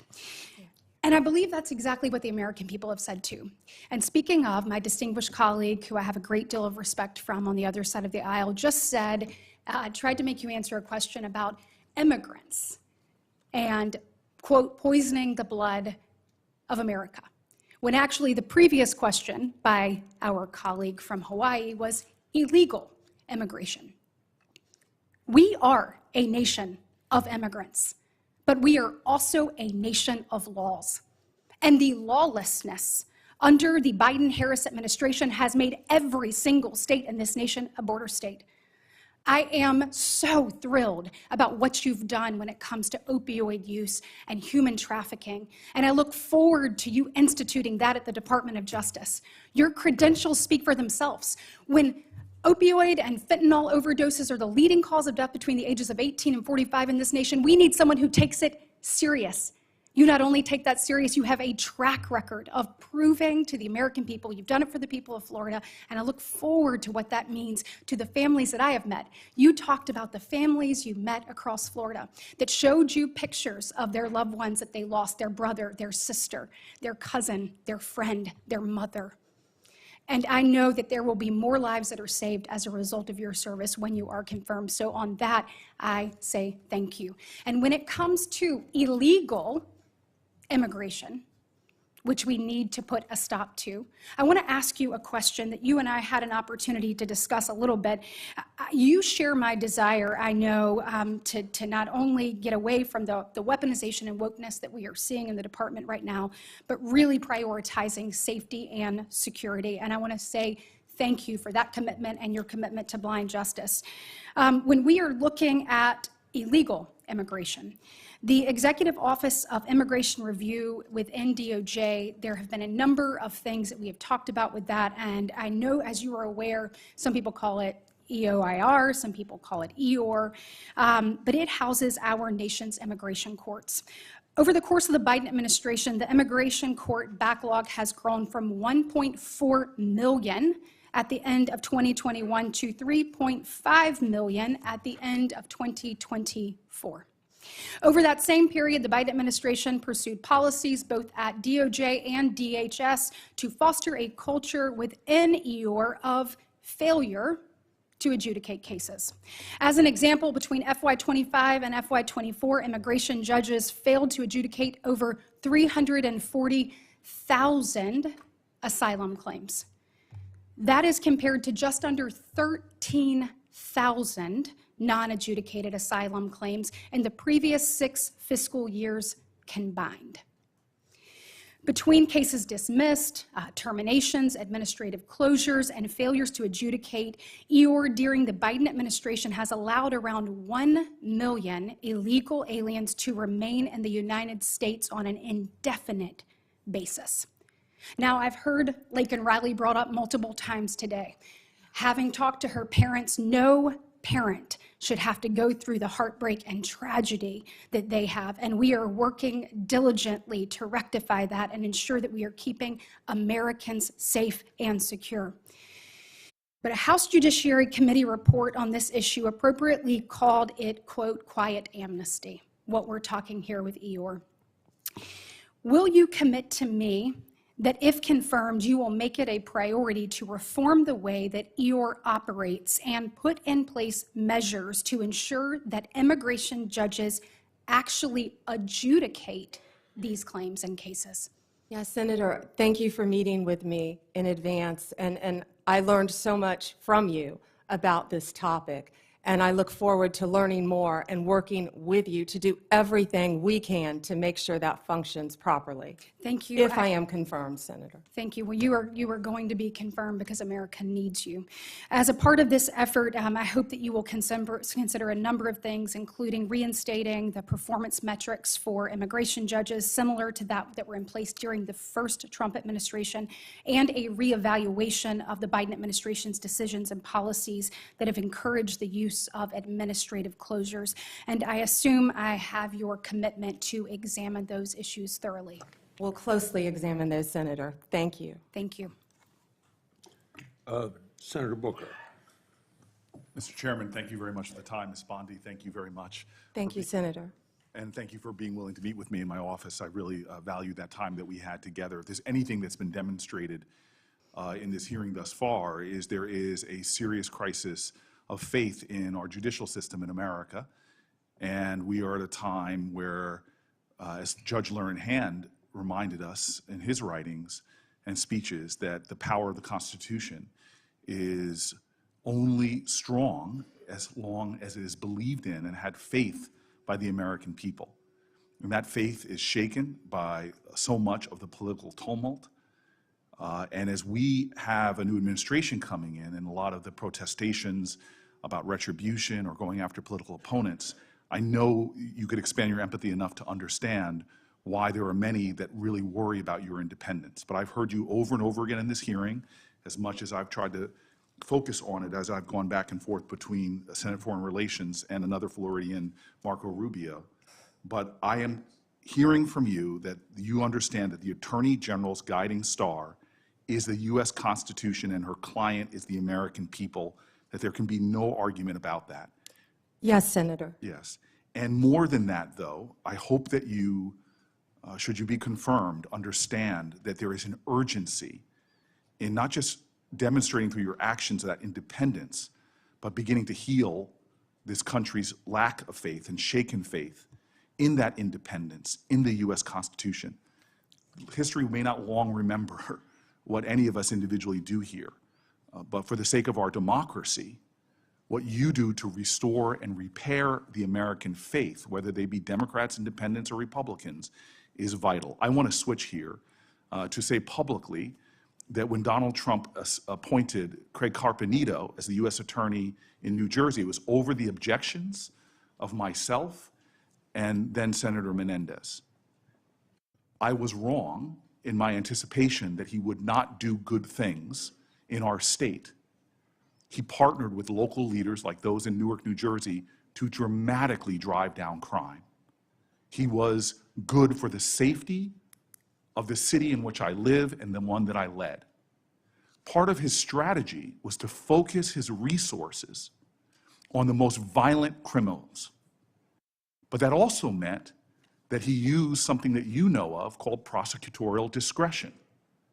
His strategies aligned with that of local leaders and was able to create historic drops in our murder rate. You know, through your experience, and you're intimately familiar, that enforcement decisions prosecutors must make every day, which charge to bring, which plea deal to offer, or what sentencing recommendation it makes, it's very important that local prosecutors understand that. Given this enormous discretion our legal system gives them, that they are best determined to make decisions about public safety. I'm very concerned that many people are starting to call for a time in our country where the Department of Justice should prosecute state and local prosecutors who exercise that prosecutorial discretion. As Attorney General, will you commit to respecting the autonomy of state and local prosecutors? Senator, we have to work together with state and local prosecutors. That's what I did my entire career. And if confirmed as Attorney General, I will continue to do that. They serve a vital function in our justice system. And you understand, like in my state, that sometimes they will decide not to go after certain low-level offenses in order to use their scarce resources to focus on the strategy of pursuing more dangerous people. Yes, Senator, I completely understand And that. those decisions shouldn't be politicized if they're part of a larger public safety strategy. No, Senator. When I was a state prosecutor, we used to sit down with the U.S. attorneys and talk about cases and work together. And that's what I'm discussing about bringing back the cooperation between state and local Thank you, Ms. Bondi. governments. I just want to continue. One of the most stunning hypocrisies I've found since I've been down here in Washington is every politician gives lip service to driving down gun violence. But the very federal authority, the Bureau of Alcohol, Tobacco, and Firearm, that is primarily focused on enforcing America's gun laws and keeping people safe, is hamstrung by federal leaders.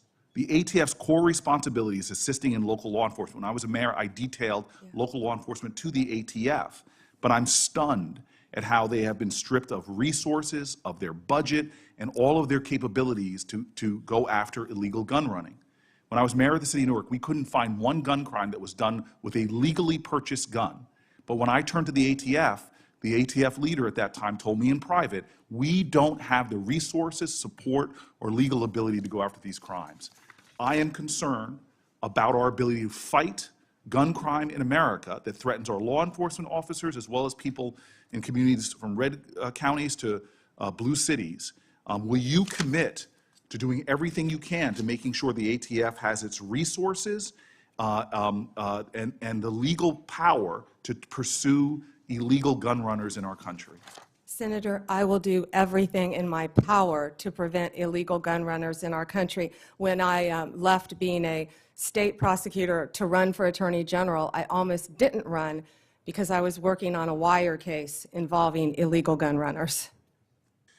The DOJ issued in 2022 a use of force policy for its federal law enforcement officers. It was approved by the heads of the DEA, FBI, U.S. Marshals, and ATF, and many of them said it is actually a use of force policy that actually protects law enforcement officers as well as protects others from having their rights violated. It was also endorsed by the Fraternal Order of Police and NAPO, the National Association of Police Organizations. This policy is considered best practices in law enforcement. Will you commit to continuing this policy?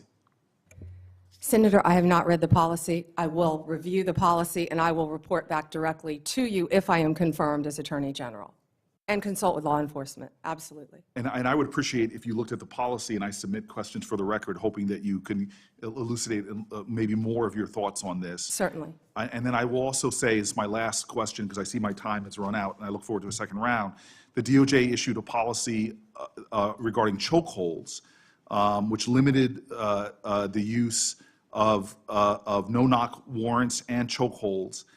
It's worth noting that Florida has outlawed no-knock entries altogether since 1994.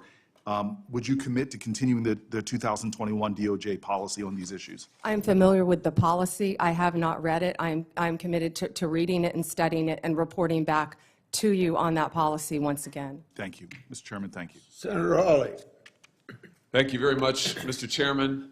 Ms. Bondi, welcome. Congratulations on your nomination. I'm so glad that you've been nominated, as we discussed when we had the chance to meet. Thank you. It was a pleasure to work with you as a State Attorney General for a number of years, and I'm delighted to see you here today before the committee. I look forward to your confirmation. You will be confirmed. I, too, have taken note of the number of times you have been asked about weaponization of the Department of Justice as if it was a theoretical possibility that might happen in the future. One of my colleagues on the other side said, weaponization may well occur under your tenure. We all know that weaponization has occurred like we've never seen before in American history under this administration. And I want to get even more specific. In the last 4 years, this administration has carried out an unprecedented attack and campaign against people of faith. If you look at the numbers, we've never seen anything like it before in American history. It has been one of the most disgraceful chapters in the history of the Justice Department and in the history of the FBI. And I hope that you will reverse this and do right by every American citizen, including especially people of faith. Let me give you some specifics. After the Dobbs case was decided by the Supreme Court, over 100 pregnancy care centers and over 300 churches in this country were attacked, vandalized, firebombed. Do you happen to know off the top of your head how many prosecutions Merrick Garland's Justice Department brought in those cases? I do not, Senator. It's a stunning number. It's 2.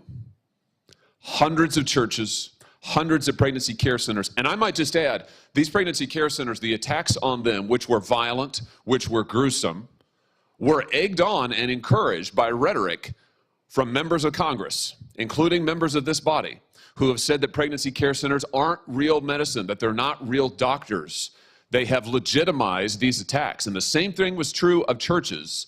And this Justice Department couldn't lift a finger to defend these Americans. But at the same time, they used legislation, a law known as the FISA Act, to prosecute at least 53 different pro-life demonstrators, including people like Mark Houck from Pennsylvania, to whom this Justice Department sent a SWAT team to his door in the early morning hours. He has, I think, 7 children. In the early morning hours, an FBI SWAT team shows up at his door to take him into custody and prosecute him. By the way, he was acquitted. This kind of outrageous, disparate treatment has to end. So here's my question to you. Will you protect churches and pregnancy care centers when they are targeted for violence, when they are targeted for intimidation, when their members or parishioners are threatened with violence or other acts of illegal behavior? Yes, Senator. Will you stop the disparate treatment of Americans on the basis of religious faith? Yes, Senator. Will you stop the deliberate persecution of pro-life Americans for nothing more than their pro-life beliefs? Yes, Senator. Will you ensure that nothing like the Mark Houck case happens again, that Americans do not have SWAT teams arriving on their front doors with armed weapons to terrorize their children and their spouses, only in the end, of course, to have the case lost because there was nothing to it? Will you put an end to that kind of deliberate intimidation of the good American citizens on the basis of their religious beliefs? Yes, Senator. I'm glad to hear you say that because we need it. We need it. Ms. Bondi, we need a new chapter at the Justice Department, and we need it quickly. And I'm glad you're committed to it. Now, I also have heard you've been asked about your comment that you thought that in some cases we need to investigate the investigators, the ones who were bad. You know, I have to say I'm glad to hear you stand by that. We need to do that. You need to do that. And I'll give you another example. I'm sure you've read about this memo, which I now hold in my hands. This memo that was developed by the FBI field office in Richmond, Virginia, 23rd January 2023, targeting Catholic parishes for spying, for recruitment of infiltrators. I mean, the memo goes on and on and on about the FBI's plans to put assets into Catholic parishes, into choirs. This is an unbelievable, unbelievable assault on Americans' First Amendment rights, and we only know of it because of a brave whistleblower who came forward and released it to us. And I will tell you, I have never been misled and lied to like I was by the current Attorney General and the now former FBI Director when they sat right where you're sitting now and told this committee, oh, we don't know anything about it. Oh, only one field office was involved. It was the single work of a single field office and a very few individuals. As it turns out, that's not true. Multiple field offices were involved. Multiple individuals were involved. Under your leadership, will you put a stop to the use of FBI or Department of Justice resources to try and recruit informants and spies into Christian churches or any church or house of worship in this country on the basis of nothing more than faith? Of course, Senator. Let me just say this. To our knowledge, no one who was involved in the writing and performance, execution of this memo has been disciplined or fired.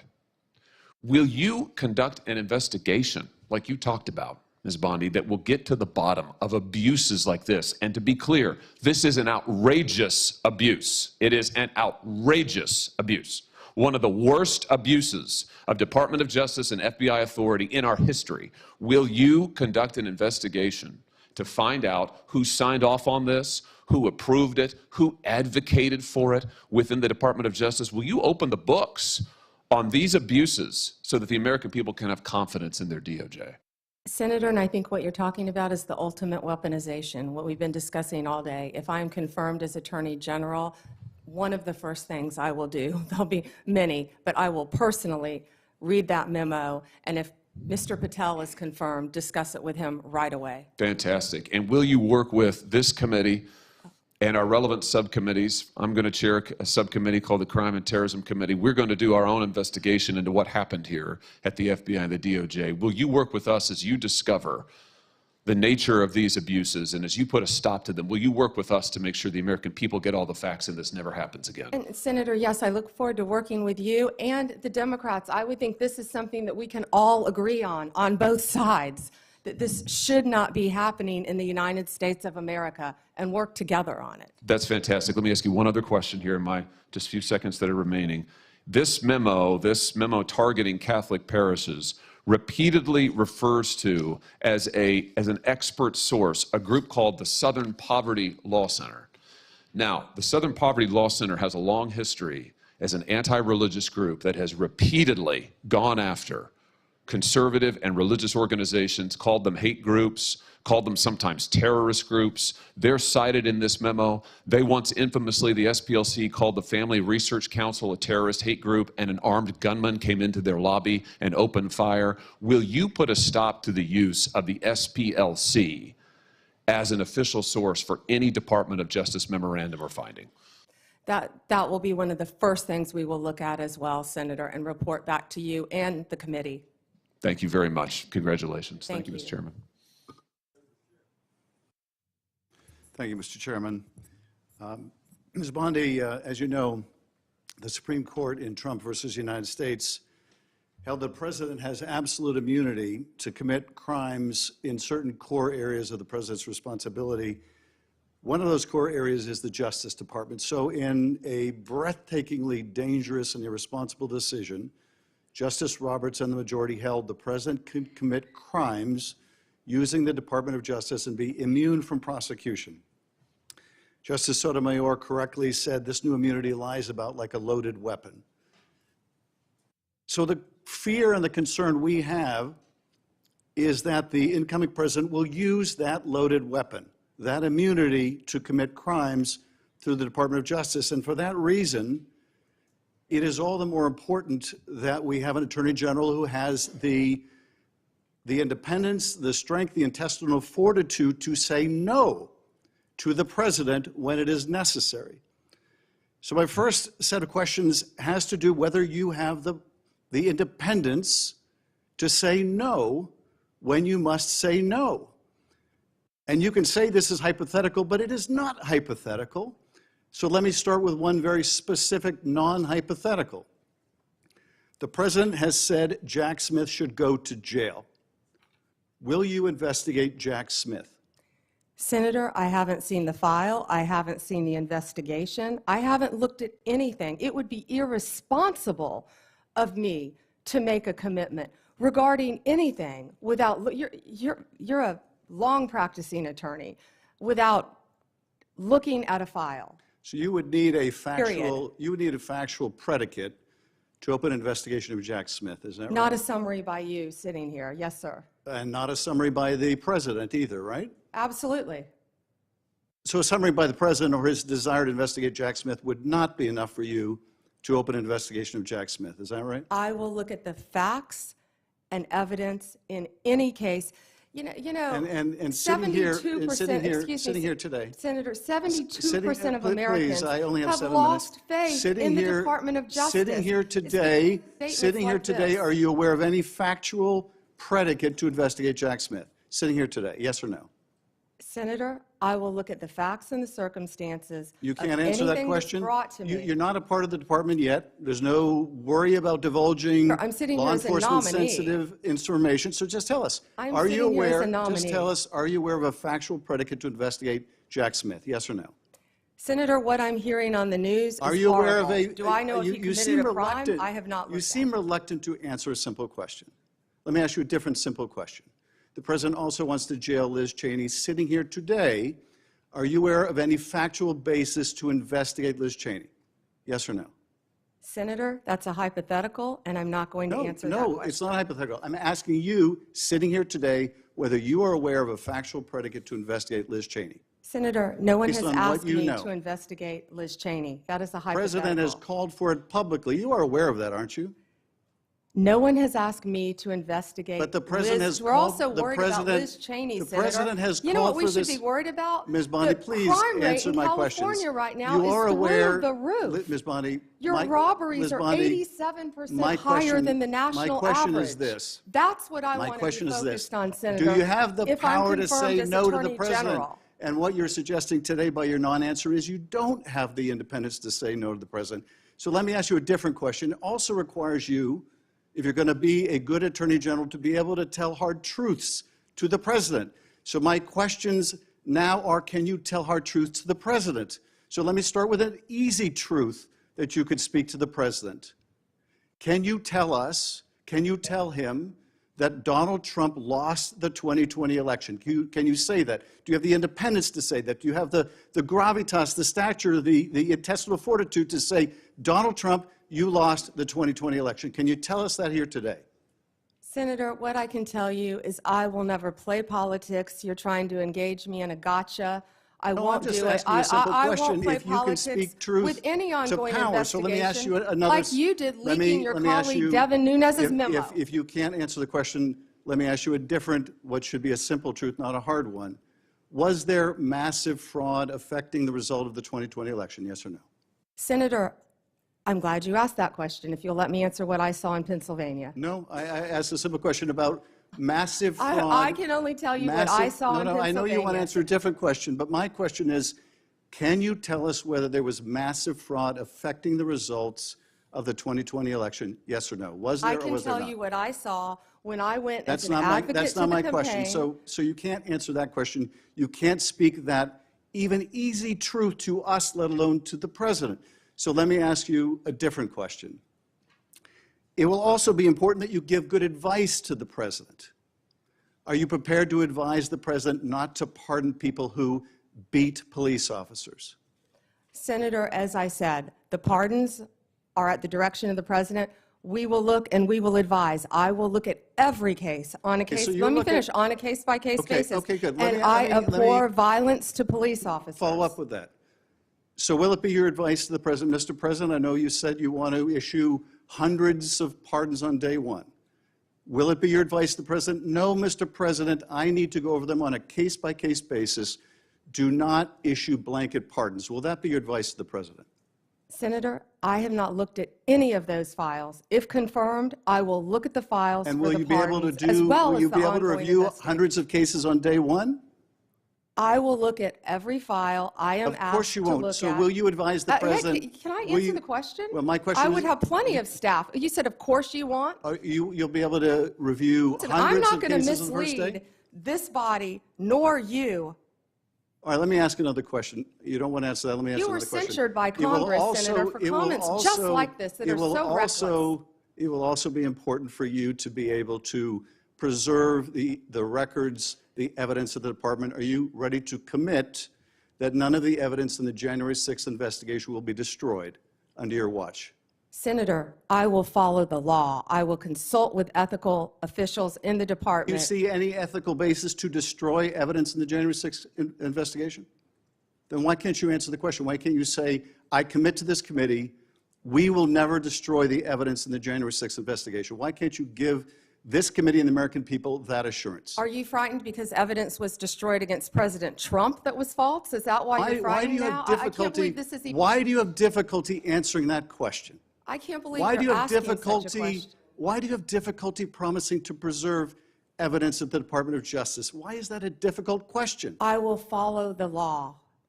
It shouldn't be a difficult question. Thank you, Mr. Chairman. Ms. Bondi, I know that you are pleased that we are moving to the end of round one. And we appreciate your being here. And I appreciate that you told my California colleagues you were willing to work with them, even in light of the manner in which they have approached you. Now, one thing I think we need to have everybody understand that is watching this hearing today and everyone sitting in here what we have witnessed over the last 4 years with a weaponized DOJ. My colleagues have talked about this, and the American people know this.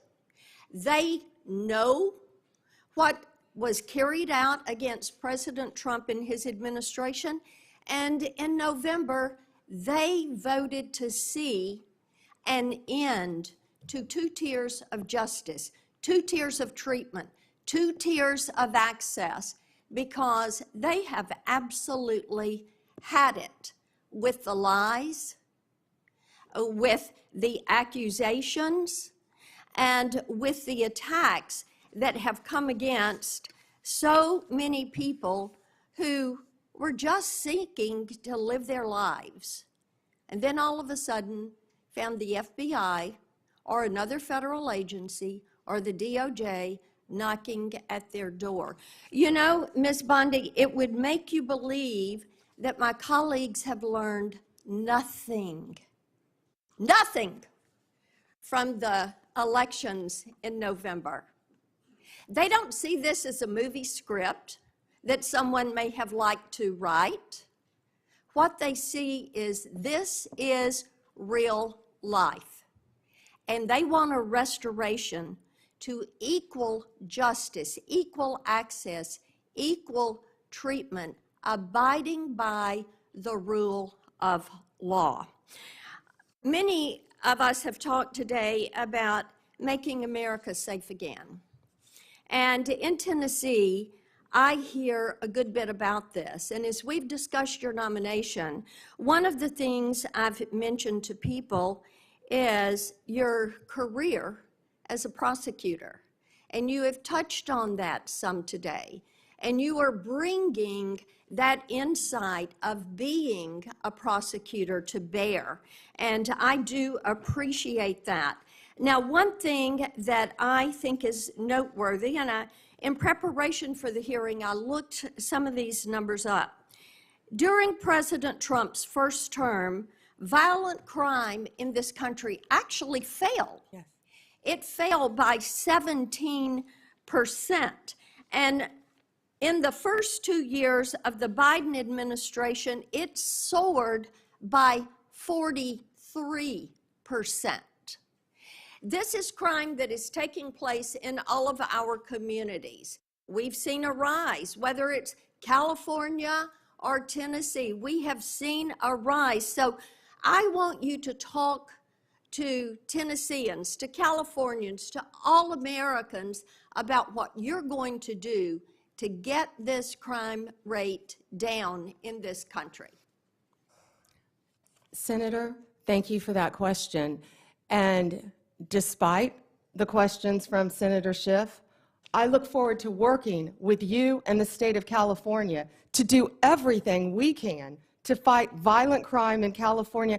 And you know as well as I, that crime is only going to go through the roof now after these forest fires.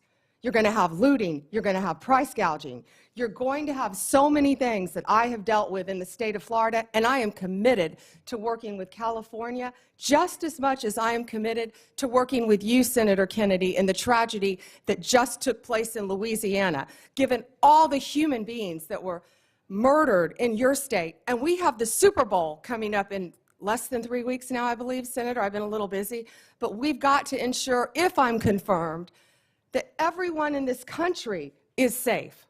And I will work with you. I will work with you, Senator. I will work with all of you in this country for everything that Senator Blackburn said. We have got to reduce violent crime, and we have got to restore integrity to our law enforcement officers. Donald Trump, we keep saying he won this election by 77.3 million votes and 312 electoral votes. Look at the map of California, Senator Schiff. It's bright red, the popular vote, for a reason. People want law and order. They want to be safe so they can go to take their children to school, so they can go to church, Senator Hawley. People want safe streets. Of course we care about our economy and what's happening in this world, but if we're not safe, none of that works. We have got to come together. We have got to work together to make America safe again, and that, in turn, will make America great again, and I don't know where that phrase has become a bad word, because I think that's a great one. Making America great again. Let me move on with you to something else that's about law and order, and that is Section 1507. Because making certain that our justices are protected is important, and we also, with our judges, Section 1507 makes illegal any protest outside of a judge's residence if the intent is to influence the judge's decision-making. And we have heard about the protest outside of justices' homes where they were shouting loud and clear things like, and I'm quoting some of that, "If you take away our choices, we will riot," end quote. Another one, "No privacy for us, no peace for you," end quote. In other words, if the justices did not vote to uphold Roe and Casey, the protesters would continue to harass them.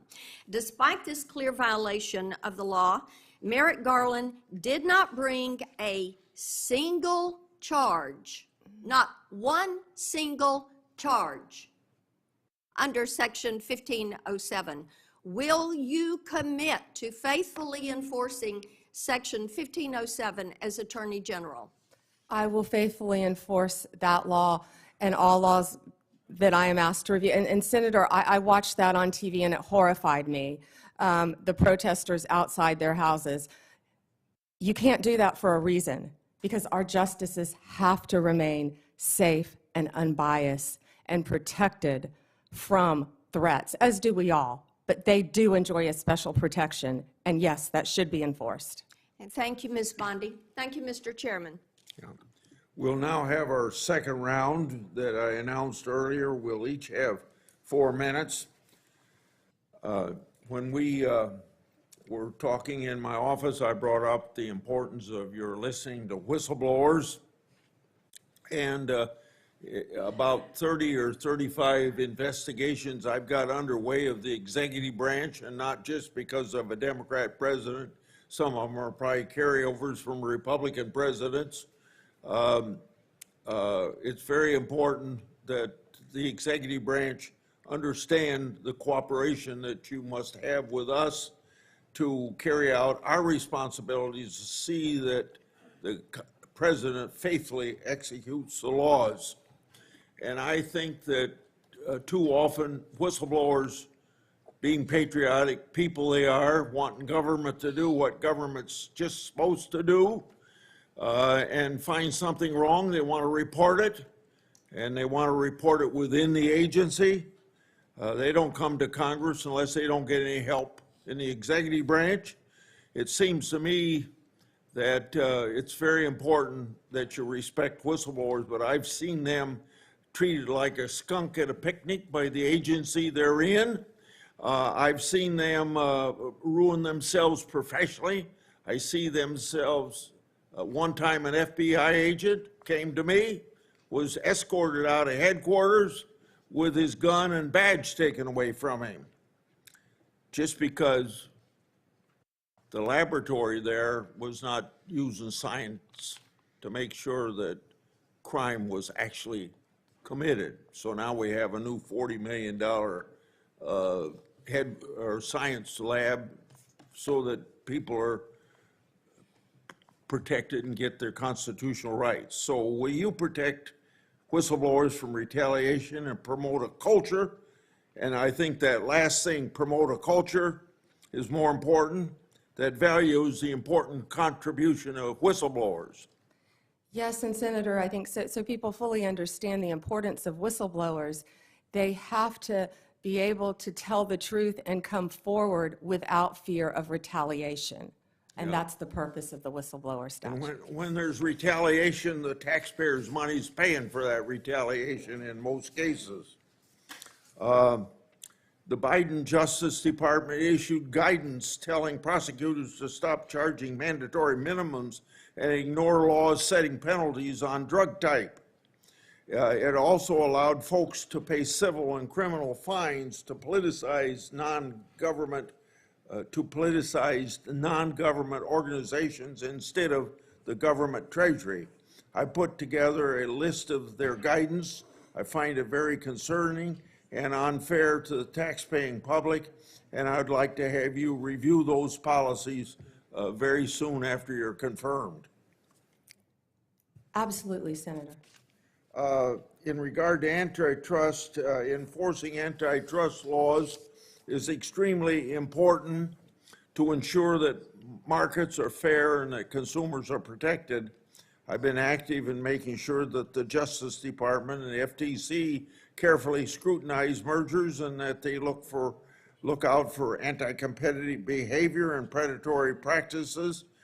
I keep a close eye on these issues as they impact my state of Iowa, and particularly agriculture, healthcare, and technology industries, and I'm interested in your commitment to make antitrust enforcement a priority. Antitrust enforcement was a priority when I was a state AG, and it will be a priority if I am confirmed as Attorney General. And again, I am so proud to have Gail Slater handling that. She is do you agree that... loved by both sides okay. of the aisle. Well, my time's up. Go ahead, Senator. Go ahead if you want okay. This the Civil Rights Division in your department, if you're head of it, supposed to enforce laws against race and sex discrimination, but under the Biden administration, the Justice Department has arguably promoted discrimination and turned a blind eye to racist hiring practices. Do you agree that race and sex discrimination by employers is illegal, even if the discrimination is called diversity or equity? No one should be discriminated against. Okay, go ahead. I'm done. You owe me 44 seconds. Ms. Bondi, I'd like to say something, and I hope you agree with it. Violence is never acceptable when it comes to political expression. Period. I think I said that initially. Yes, I do agree. Of course I agree. I abhor that sort of thing happening when it comes to conservative Supreme Court justices, and I abhor it when it comes to Nancy Pelosi's husband being attacked in his home. That was horrible. Which we should all say unequivocally both are unacceptable. I think you agree, correct? Horrible. All right. I guess as I reflect on what you've said today, a couple things surprised me. I did not expect you to be as outspoken as you are about Kash Patel. He's been characterized as a professional career defense attorney and a career prosecutor. That's a pretty amazing achievement in his life. But he also has said and done some things which are impossible to understand and justify. For example, are you familiar with something called the QAnon conspiracy? I have heard of it, but I do not know what it is, but I've heard of it many times, Senator. So let me tell you what I've learned about it. Its core belief is that a cabal of satanic, cannibalistic child molesters are embedded within our government and are conspiring against President-elect Trump. They asked Mr. Patel about it, and he said, quote, "I agree with a lot that the movement says." End of quote. Does that sound like a good preparation to run the FBI? Senator, I don't know anything about, I had heard of QAnon, but I've never heard that definition attached to it at all. You're going to have to ask Mr. Patel about those statements. We will. And I'll tell you, until we get answers to those questions, I don't know many people on this side of the table will give him an unequivocal endorsement. This and his enemies list, what he calls his government gangsters, this is what you expect of Stasi. This is what you expect of secret police. It is not what you expect of justice in America, as you've even described it at the table today. So I would say this unequivocal support of Mr. Patel should at least have some reservation until he explains some of these outrageous positions he has taken. I look forward to hearing his testimony about QAnon in front of this committee. You will. Let me say another word about January 6th and what happened. We lived through it, many of us. We'll never forget it. To think that the United States of America's Capitol building was desecrated by an insurrectionist mob that came in and did horrible things, particularly to our police force, that keeps you safe as you sit there and keeps us safe every single day. Over 100 of them were attacked by these demonstrators. One, Kenneth Bonowitz, a member of the so-called Proud Boys, another alt-right group, assaulted at least 6 officers, placed one in a chokehold and lifted him up by the neck. Bonowitz injured one officer so severely he had to retire. Kyle Fitzsimmons, convicted for 5 separate assaults against law enforcement, including one that caused a career-ending and life-altering injury to U.S. Capitol Police Sergeant Aquilino Ganell. Can you understand why when Donald Trump says, the day I am inaugurated as president, I will issue a blanket pardon to these, quote, political prisoners? We view this with an outrage on our side. These men and women risk their lives for us every day, and they almost died. Some of them did die in the course of this attack. Why aren't we treating them as such, and why do you have to reserve judgment? Vice President Vance didn't when he was asked this week. He said pardon should not be extended to those who were guilty of violence against policemen. Yeah, and Senator, I do not agree with violence against anyone, but especially police officers. And every time I've been walking through these halls, meeting with all of you, the men and women of the Capitol Police Department are incredible. They do a great job. They deserve to be safe.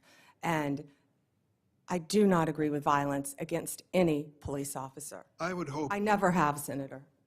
You weren't able to answer my question affirmatively earlier, but I would hope that if this moves forward in a positive way on your nomination, you will speak up at some point on behalf of these police officers who are keeping you safe today and your family safe. I yield. Okay. Before Senator Graham, I want to enter into the record without objection from the members of this committee letters from law enforcement groups who support Ms. Bondi's nomination. These groups include the Fraternal Order of Police, the National Sheriff's Association, the National Association of Police Organizations. They praise her, quote, support for law enforcement, crime prevention, and public safety, end of quote, without objection. So ordered. Senator Graham. Thank you. Well, I've been gone for a while, so they're asking you about Kash Patel. It must be going pretty well. You didn't miss anything, Senator. So that's just an observation. So anyway, thanks to my colleagues on the Democratic side. It's been a good hearing. And a couple things. Pardons. If somebody applies for a pardon, you'll give the president legal advice as to whether or not he should grant it. Is that the way the system works? Yes, Senator. Okay. So rather than prejudging what you would do, you would look at the application and give him your best advice, and you don't like people who beat up cops. Correct. I hope no one does. Yeah, okay. Fair enough. So let's just get back to the process. I'm not going to speak for the president, Yeah. but the president does not like people that abuse police officers either. Yeah, well, the hope is that through this pardon process, you'll make a rational decision based on the applicant rather than deciding the outcome in a Senate hearing. That's all I'm asking. That's what I would want if I represented somebody. I'd want at least to be heard. Now, Section 230, are you familiar with it? Yes, Senator. One thing that unites this committee is protecting children and society at large from social media abuse. We passed online privacy legislation. Senator Durbin's been great to work with. Everybody, Klobuchar, we're all trying to find out how to empower people who may be victims of social media. To empower a parent whose child's been bullied, when you call the social media platform and they blow you off, you go to court and they kick you out of court because of Section 230. Sexual exploitation of children on the internet, we've heard stories that make us just break our hearts. We're united of trying to give people a say. If they take your content down, you're appealing to the people who made the decision to take your content down. So what I want to do, along with Senator Hawley, everybody, is repeal Section 230 or replace it with a system that empowers consumers who may have been hurt. Do you agree with that? Senator, I would love to look at that with you. I'm not familiar with what you want to do on the issue. I've talked to Senator Klobuchar. I think Senator Durbin and I may have even discussed it, but I'm committed to looking at that with you. There are so many issues online that's one of the things. We have to find things that can bring us together now, and this has to be one of them. Well, just protecting our children. Here's what FBI director said. Ray, where you agree with him or not, I agree with this. I see blinking lights everywhere I turn regarding the national security threats. Does that make sense to you? Yes, Senator. I was looking at that, the date of that. That was a year ago. Yes, Senator. I also heard about, I haven't seen it yet, his 60 Minutes interview that was very troubling to me for our country. Right. We know we found 8 guys from Tajikistan that were released, caught again because they were tied to ISIS. So the point I'm trying to make is January 20th, we own this. I just urge you, to the extent you can, to urge the president to secure that border. We need money. The idea of moving money around from defense is not going to cut it. We need a lot of money for bed space, to finish the wall, do technology, hire ICE agents to accelerate deportation of people who are criminals and gang members. We don't have time to waste. I hope you'll make that an urgency because the threat is real. Are you worried about an attack on our homeland being generated from ISIS or their affiliates, and what should we do about it? Senator, I don't have a security clearance yet, but only from the public reporting that I've seen, I'm terrified. Senator Whitehouse. Thank you, Chairman. I'm going to try to fit in 2 questions in my 4 minutes. Lindsay, stick around because I'm going to say something nice about you. First, yes to 230. We've got to really work on that. There's a lot of support for fixing 230, in fact, outright repealing 230 in this committee. First question. Presumably, your commitment to fairly enforcing the law based on facts and evidence would also apply to environmental cases. Yes, Senator. I'm concerned because, under Trump, criminal prosecutions for pollution dropped sharply in his first term. And you will be running an Environment and Natural Resources Division that has things like, for instance, a methane task force that big polluters who spent big money to get President Trump reelected don't like. And they're going to be coming to you to say, hey, we don't want a whole lot of enforcement on this. Methane leaks, carbon dioxide leaks, it's a pollutant, polluting our water, polluting our air. Will you be strong when that happens? Senator, if you haven't learned yet, I'm pretty strong and I'm pretty independent.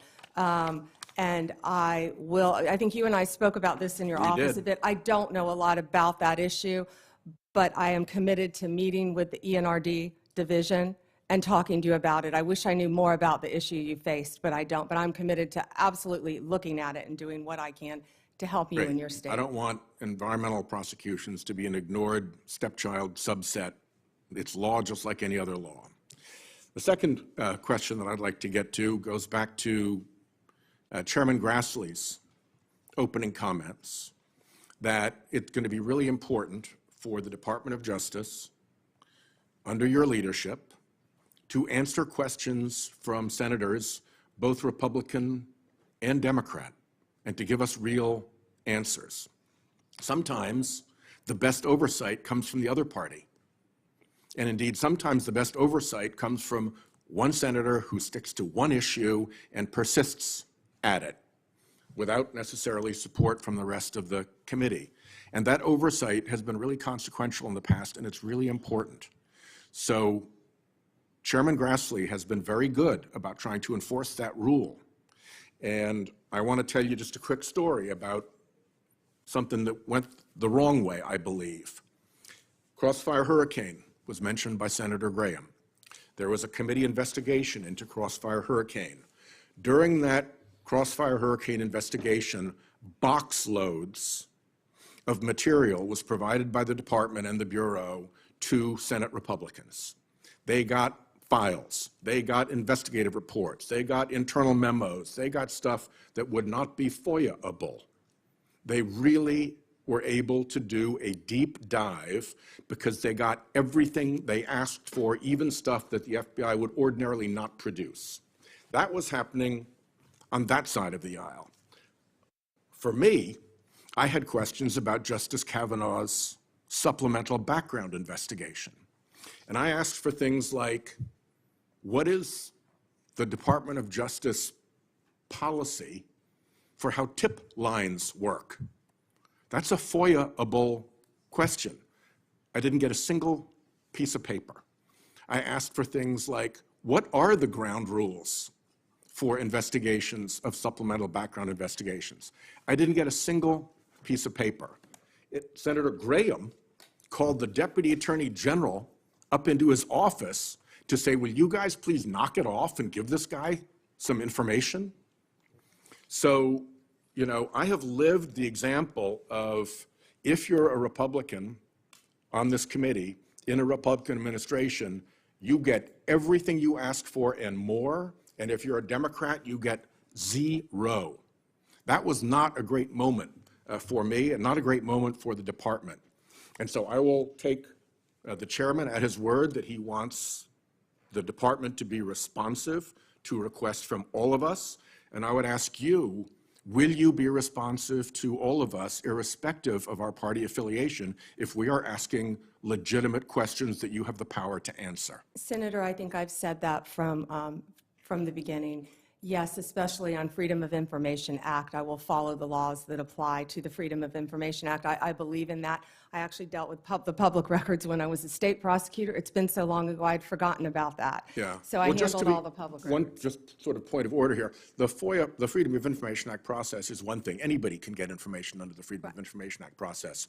As senators, we should be able to do better than that. When we're doing worse than that, that's a sign that somebody's hiding something. When we're doing better than that, that's a good thing for congressional oversight. Thank you, Chairman. Thank you. Senator Tillis. Can we take a minute off Senator Schiff, since I'm joking, since he took an extra minute? I'm joking. Yes, you can. You wanted to say something to Senator Schiff? No, sir, I asked if we could take a minute off Senator Schiff since Senator Whitehouse went took an over by a extra minute. minute. I was teasing. I'm sorry. Okay. Senator Tillis. Thank you, Mr. Chairman. Ms. Bondi, I wanted to come back, and I'm glad I did, because I got another mark on my bingo card. QAnon came up. It's a little-known fact, but the so-called, I think I heard someone say that that's an organization, a cabal that has cannibalistic tendencies. I don't know if y'all know this. It's a well-documented fact that the so-called QAnon shaman is a vegetarian who actually had to be transferred to another prison to satisfy his dietary needs after being sentenced to 41 months in prison. So I don't know if all the QAnon people are cannibals, but it's a little bit absurd. I just wanted to add a little levity here and let y'all know I'm one mark away from hitting bingo. Yeah, but you know, it's important to talk about this, folks, because this is the part I don't like about the big committee. I love intellectual property subcommittee, because we don't get into this theater. But it's just absurd to think that, and it was mentioned in reference to a comment that Kash Patel made, who I spoke with earlier today. You know, it's just absurd to kind of throw that stuff out there. Does anybody honestly believe someone with a distinguished career like Kash Patel thinks that a cannibalistic cabal controlling the internals of government really exists? Let me give you an example why I resist that notion. I resist the notion that most of the members here, who all raise tens of millions of dollars through ActBlue, that has a subpage that only until Senator Butler finally told them to take it down, after I spent a year ranting about it, on their ActBlue, a subpage on ActBlue had the all cops are bastards subpage and fundraising drive. I came to this committee for a year and try to encourage my members to say, this is absurd. So would it be fair for me to say that President Biden is embracing an organization that thinks all cops are bastards and you should have a fundraising run for 13.12 miles and protest outside of police departments and put pressure on them? saying that President Trump or you or anybody else or somehow or Kash Patel have an allegiance, it's so absurd to think in a big hearing like this, we actually just talked about that we actually think someone of the stature and the experience that would come before this committee would actually think a bunch of people-eating cabals controlling the innards of government was real. That's just being, I get the theatrics, I get the marketing department thought it'd be really cool if it was said, but guys, that's not us at our best. And I just thought it was kind of funny that he's a vegetarian too. But I want to go back to, this is a narrative that people are going to force, and I'm going to trust you to do what you do as a prosecutor. Like you said earlier, you're going to examine the facts of a case. You're going to give the president your best advice. If you, I cannot believe if there is compelling evidence that you as a prosecutor know that this person breached the Capitol and injured a police officer, that the president would even ask you to consider it, and I certainly can't imagine you recommending that they move forward. It's a hypothetical. I don't want you to respond to it, but your track record as a prosecutor would suggest otherwise. Last question. You mentioned that when you were dealing with some of the opioid challenge, I think it was opiates, Oxycontin, I believe you mentioned, that you went up against your own party or you got some pushback from your own party. Would you explain how you have looked at your party and done the courageous thing of speaking truth to them? Oh, I remember when that started. Several of my former colleagues are behind me. They're probably smiling, but I remember when that started, I said, "Ooh, I'll never get elected to a second term," because yes, I fought for what I believed in based on meeting these victims' families and seeing the need, and I fought the industry. Whew, that was a and you big were in an industry, elected and the doctors. You were in an elected position with a lot of people with a target on you, and you stood firm. Thank you. More than once, Senator. Thank you. Senator Coons. Thank you, Chairman Grassley. Attorney General Bondi, in our previous conversation, we talked about criminal justice reform, and in particular, your contribution to the enactment of the First Step Act in the previous Trump administration. And I just want to talk with you about a couple of bipartisan initiatives in this area. Senators Cornyn, Lee, Durbin, Tillis, Booker, and I have introduced a bipartisan bill called the Safer Supervision Act. It focuses on the fact that federal probation officers have a massive caseload, often more than 100 folks they are supposed to be closely supervising. And this bill would work on focusing supervised release resources on those who really need it and creating positive incentives for those who are willing and able to be rehabilitated and leave prison much less likely to reoffend. What's your experience about the need to support people when they get out of prison and to provide them with positive incentives rather than just leaving them to their own free will and the very high likelihood they may reoffend and thus violate public safety concerns? Yeah, and Senator Coons, that's why reentry, we call it, halfway houses, what you need, Senator Welch, are so important because many people deserve to go to prison, but many people are going to get out of prison. And we don't want a revolving door. We want to do everything we can to make productive members of society. And when someone goes to prison, I mean, I saw this every day. You saw this as a revolving door. People get out, and first of all, I back up. We need drug programs. I could go on. We need drug programs, more drug programs in our prison. We have to. Mental health, we would be here for another 2 days. We have to get more mental health in our prison system, counseling to help people. I think our local jails actually do a better job of it, at least in Florida, but we've got to work on that because when people get out, we expect them to do well. Many people don't even know how to go get a driver's license, yet we're telling you, go get a job, have a place to live. So we have to do everything we can to help. If I could move to the driver's license question. I've also led a bipartisan bill with Senator Wicker. Senator Grassley is also a co-sponsor. It's called the Driving for Opportunity Act. And it recognizes that in many states there is a practice of suspending driver's licenses where someone is too poor to pay their court-related or public safety-related fines and fees, but where the driver's license isn't suspended because they're dangerously driving. It's just because they haven't paid their fines and fees. And then without a driver's license, they lose their job or they're not able to get a job. Would you be willing to work with this bipartisan group of us on these two bills, Driving for Opportunity and the Safer Supervision Act? I would love to read both of them, and I was unaware of that happening with driver's license. Last two questions. Clemency, as we discussed, often near the end of an administration, there's a rush to consider pardons. Would you be willing to work at a more institutionalized clemency process where there aren't just lots of commutations near the end of a term, but where there's a regular process where the DOJ and the clemency process is looked at to see whether there are reforms that should be made and recommendations that could be made to the president throughout his term?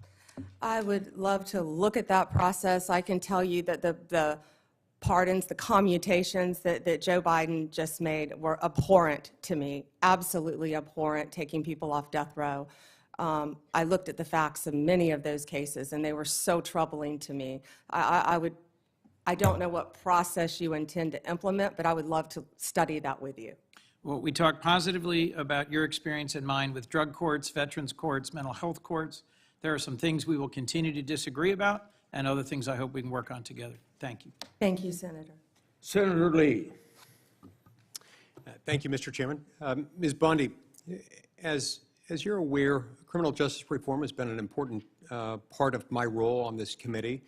I worked for the better part of a decade with Senator Durbin, Chairman Grassley, Senator Whitehouse, Senator Cornyn, Senator Booker, and a bunch of others to eventually pass the First Step Act, which President Trump signed into law in December of 2018. The First Step Act, as the name implies, was intended to be the first of multiple steps. Much remains to be done, including with the implementation of the First Step Act. The credits available under the First Step Act are still being implemented and need more. I assume you'd be willing, if confirmed, to help us continue to implement the First Step Act. Yeah, yes, Senator. And also, I just learned, it's my understanding, I don't know for fact, but it's my understanding that a lot of those beds for halfway houses, for reentry, have not been filled under the First Step Act. So if that's true, I want to look at that right away and figure out why. Right. And I think other reforms like the Safer Supervision Act, of which I'm a co-sponsor, can also be helpful on that front. It's always important to make sure that we're running, although ours is not the largest criminal law enforcement institution in the country, meaning the states themselves have far more criminal cases, far more prisoners under their jurisdiction collectively than the United States government does. And nonetheless, it is a significant presence. And states often look to the federal government, sometimes for good, other times for ill, on leadership as to where they should take their own criminal justice system. And so it's important that we get this right, and especially given that we've been wrong at times in the past. I also think it's important to address the topic of overcriminalization. A few years ago, a few of us on this committee decided that we wanted to find out how many federal crimes are on the books. We reached out to the Congressional Research Service, the CRS, whose job it is to answer such questions like this when members have these questions. The answer that came back was stunning. The answer that came back was to the effect that the answer is unknown and unknowable, but at least 300,000. A lot of the reason for this is that there are a lot of instances in which federal regulations impose criminal penalties. Impose criminal penalties often without Congress independently enacting anything, just using some sort of delegated lawmaking authority from Congress, which ought not be okay, but incorporating elements of a criminal offense into a criminal regulation, which we add to the Code of Federal Regulations at a clip of around 100,000 pages a year, give or take, depending on which parts of the Federal Register that you add to the CFR at the end of each year. This seems highly problematic to me for multiple reasons. Reason number one, of course, are that Article 1, Sections 1 and 7 make clear that you cannot make a federal law or change a federal law without Congress, without both houses of Congress passing the same text, submitting it to the president. Reason number two, oftentimes when this happens, you end up with an either absent or hugely ambiguous mens rea, meaning the standard of intent with which one must have acted in order to commit the criminal offense in question is often absent or at least so murky that nobody can tell what it means. Both of these things, of course, lead to huge problems for defendants and for the liberty interests of the American people. So I'd ask that you, if confirmed, help work with us on these things and share any thoughts you might have on them. Yes, Senator, and I wasn't aware of the mens rea issue, yes. Senator Klobuchar. Very good. Thank you very much, Mr. Chairman, and thank you for mentioning antitrust. I'm really proud of the work you and I have done together, as well as Senator Lee and I. And I know we discussed with you, Ms. Bondi, the work on allowing state AGs, a bill that Senator Lee led, and I was the Democratic lead on letting state AGs keep the antitrust cases involving tech in their states. And Senator Grassley and I successfully passed our bill to finally update the merger fees, which have allowed larger mergers have to pay in more, smaller mergers less, and that has led, along with other reasons, to beef up the antitrust division of antitrust during the last few years. And I want to make sure that you are committed to continuing a strong antitrust division with adequate personnel. And if I am confirmed, I intend on bringing in Gail Slater. She is amazing, and I think bipartisan support for her, and did a lot of antitrust. Well, I had someone who knew antitrust much better than I when I was State Attorney General, and it's very important. But how about the resources for the division? It has been under this administration, the current outgoing one, they have added lawyers and others to it. And my question was is if you'll continue that. Yes, I was actually looking at the structure of that unit, and if I am confirmed, I've been a little busy, I plan on working with Gail Slater and all the lawyers in that unit. Okay. And then just you and I discussed some of the important cases, the Google case, Live Nation, Ticketmaster, the Apple case, I don't know if we talked about that one, but RealPage. And will you commit to continue these cases and to pursue remedies that will fully protect consumers from anti-competitive conduct? I'm not asking what the result will be. I can imagine you couldn't answer that, but I'm just asking that if you are confirmed that you will continue the work on these cases. Yes, Senator, I haven't looked at those on a case-by-case basis, but I'm committed to that type of case and protecting consumers. And I will look at that and have that unit look at that right away. Thank you. At its founding in 1870, the Justice Department's priority was to enforce civil rights. That's what was founded, the reason guaranteed by the 13th, 14th, and 15th Amendments during Reconstruction. Today, civil rights enforcement is led by the Civil Rights Division. Do you believe it is a critical mission of the Justice Department to vigorously enforce our nation's civil rights laws? Yes, Senator. Okay, thank you. Voting rights. Will you commit to properly enforcing federal laws that protect the right to vote that are critical to ensuring free and fair elections like the Voting Rights Act? Yes, Senator. Okay. We're back to the FBI nominee. Again, I express my deep concern, Kash Patel. He has vowed to retaliate against the president-elect's enemies, quote, not just in the government, but in the media, end quote. As we know, the president-elect has already sued a pollster in Iowa whose predictions turned out to be wrong, which happens with pollsters all over the place, as we all know. But a free press is essential to our democracy. Reporters must be able to do their job without fear of being investigated or prosecuted. Will you commit that the Justice Department, under your leadership, if confirmed, will respect the importance of a free press? Absolutely. And if the president or depends on who the FBI director is, I have some strong views on that, tries to push to go after the media, how would you respond to that?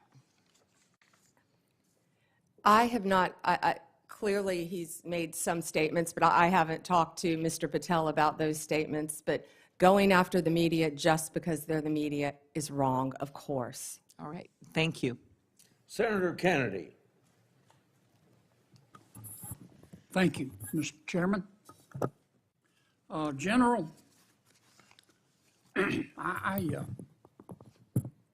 admire your spunk. Coming from you, Senator, that is a huge compliment. You know, I learned the hard way up here. You You may know it already, but up here, if you turn the other cheek, you just get it in the neck. You're friends with President Trump, are you? Yes, Senator, and I spoke to him this morning. You're not enemies. No, Senator, I don't think I'd be sitting here if I was an enemy. He'd be crazy to have me sitting here if I was an enemy. So you're friends. Yes, Senator. I find otherworldly this suggestion by some of my colleagues that that somehow disqualifies you. Have you ever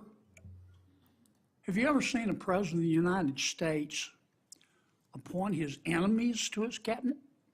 Exactly, Senator. I think many presidents, including President Obama, were friends with his attorney general throughout the years. Okay. I want to also ask you about one of the suggestions of my colleagues. I wrote it down. He said he was concerned that, quote, you would start with a name to prosecute and then look for a crime, unquote.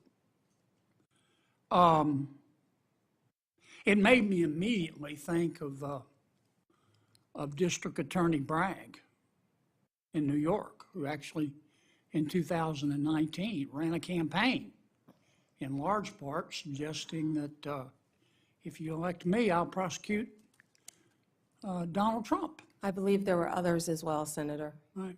How long were you a prosecutor? 18 years. Okay. Is there anything in your background to suggest that my colleague's suggestion that you would start with a name and then look for a crime, is there anything in your background that would give him basis to say that? No, Senator. Okay. Have you ever done that? No, Senator. And I Ever think I have a plan- lot of former colleagues sitting behind me who would back me up on that as well. Do you plan to do that as Attorney General? Of course not, Senator. I hope no Attorney General going forward would ever do that. Well, I thank you for your time today. One need not be clairvoyant to see that you're going to be confirmed.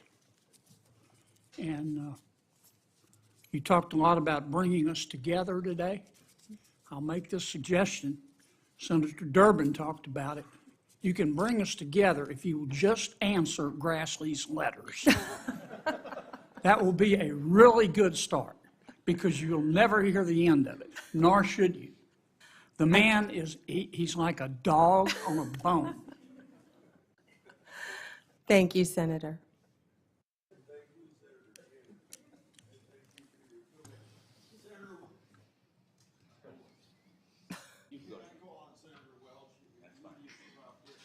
Thank you very much.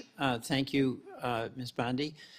Three things. One, I do have some concern that whoever is the Attorney General, you or anyone, is going to be presumably, will be under a significant amount of pressure at some point from the President. Attorney General Barr was, Attorney General Sessions was. And you've made it very clear your client is the Constitution. I think that's very reassuring to us. But the President does have now a Supreme Court provided immunity. And I just want to express to you my concern, and it really does align with what Senator Schiff said. You have what I regard as a very bad decision by the Supreme Court. The President should not be above the law, never has been. And my concern, on the basis of statements that President-elect Trump has made, is that he does identify people as political enemies, including Senator Schiff, and there may come a day where there is pressure on you. And I'm just going to express my hope that that independence that you've had throughout your career when it comes to the Constitution or pressure from a higher official, that you're going to choose the Constitution. So you don't even have to answer that, but it's a concern I share, I think, not just with colleagues here, but with many Americans. My colleagues have made the case about weaponization. in this administration. We can have a debate about that, but there's been a universal statement here that we want the rule of law to be the basis of going forward. So thank you for allowing me to say that. Second, I'm really interested in your focus on how do we cut down on recidivism. I was a public defender. That's how I got started. You started prosecutor. In Vermont, prosecutors and defenders were good friends. We each had a job to do. But my experience with my clients, and I'm accepting folks who just, they're really dangerous. You've got to lock them up. You've got to throw away the key. But the vast majority of people had a substance abuse problem, oftentimes had very limited education, oftentimes face these incredible dilemmas that Senator Coons was talking about, where they get fines and they get their license suspended, so the job they had now they lose. So can you just elaborate a bit on what you want to do to inject some energy into dealing with cutting down on recidivism? Well, first, we can address it at the Bureau of Prison level, of course. What we talked about, those are for the people who will be locked up in prison serving sentences, to make sure they get the resources that they need upon release. 98% of the people in the Bureau of Prisons will be released. I believe it's a mess right now, a mess. And when you look at an organizational chart of the office, assuming I may get confirmed, I was looking at all the slots, and my eyes went down to the bottom to Bureau of Prisons because of my career experience as a prosecutor and caring about what happens there for the very reasons you said. We need more drug courts, and you were talking about drug addicts as well. Mm-hmm. It's more than that, and we both know that. It's also people who are dual diagnosed, meaning right. You have a drug addiction but also mental health issues, and that's well, Senator, I would can't like wrap to my head work, around yet. Right. I'd like to work with you on that. And then the third thing is that, I mentioned this earlier, the consumer issues, the False Claims Act efforts that you can bring, the challenge to rip-offs in the civil sphere, where companies are doing things that are just crushing our consumers and charging rip-off in overcharging. That is very, very important, and I hope that there'll be as much emphasis on protecting consumers as there will be on protecting public safety, which obviously is a high priority for you and for the department. Yes, Senator. Okay, thank you. Thank you. I yield back. Thank you, Mr. Chairman. I think you're doing incredible today. I'm not surprised. Mom, how are you doing? Good? I told her not to react no matter what. That's probably harder for her than it is for you. Well, listen, we've talked about this over the years. So for me, I didn't know any lawyers growing up. I'm trying to think when I actually met a lawyer in my life. I grew up in a really blue-collar neighborhood, but I was attracted to the law because I felt like it gave guardrails for people to pursue their dreams, right? That you would be on equal footing. And I think that your fights for the little guy, I referenced this in the opening statements, are admirable. And, you got some questions earlier about, are you willing to stand up against corporate interests, or are you willing to fight back? I mean, I think you've demonstrated that, right?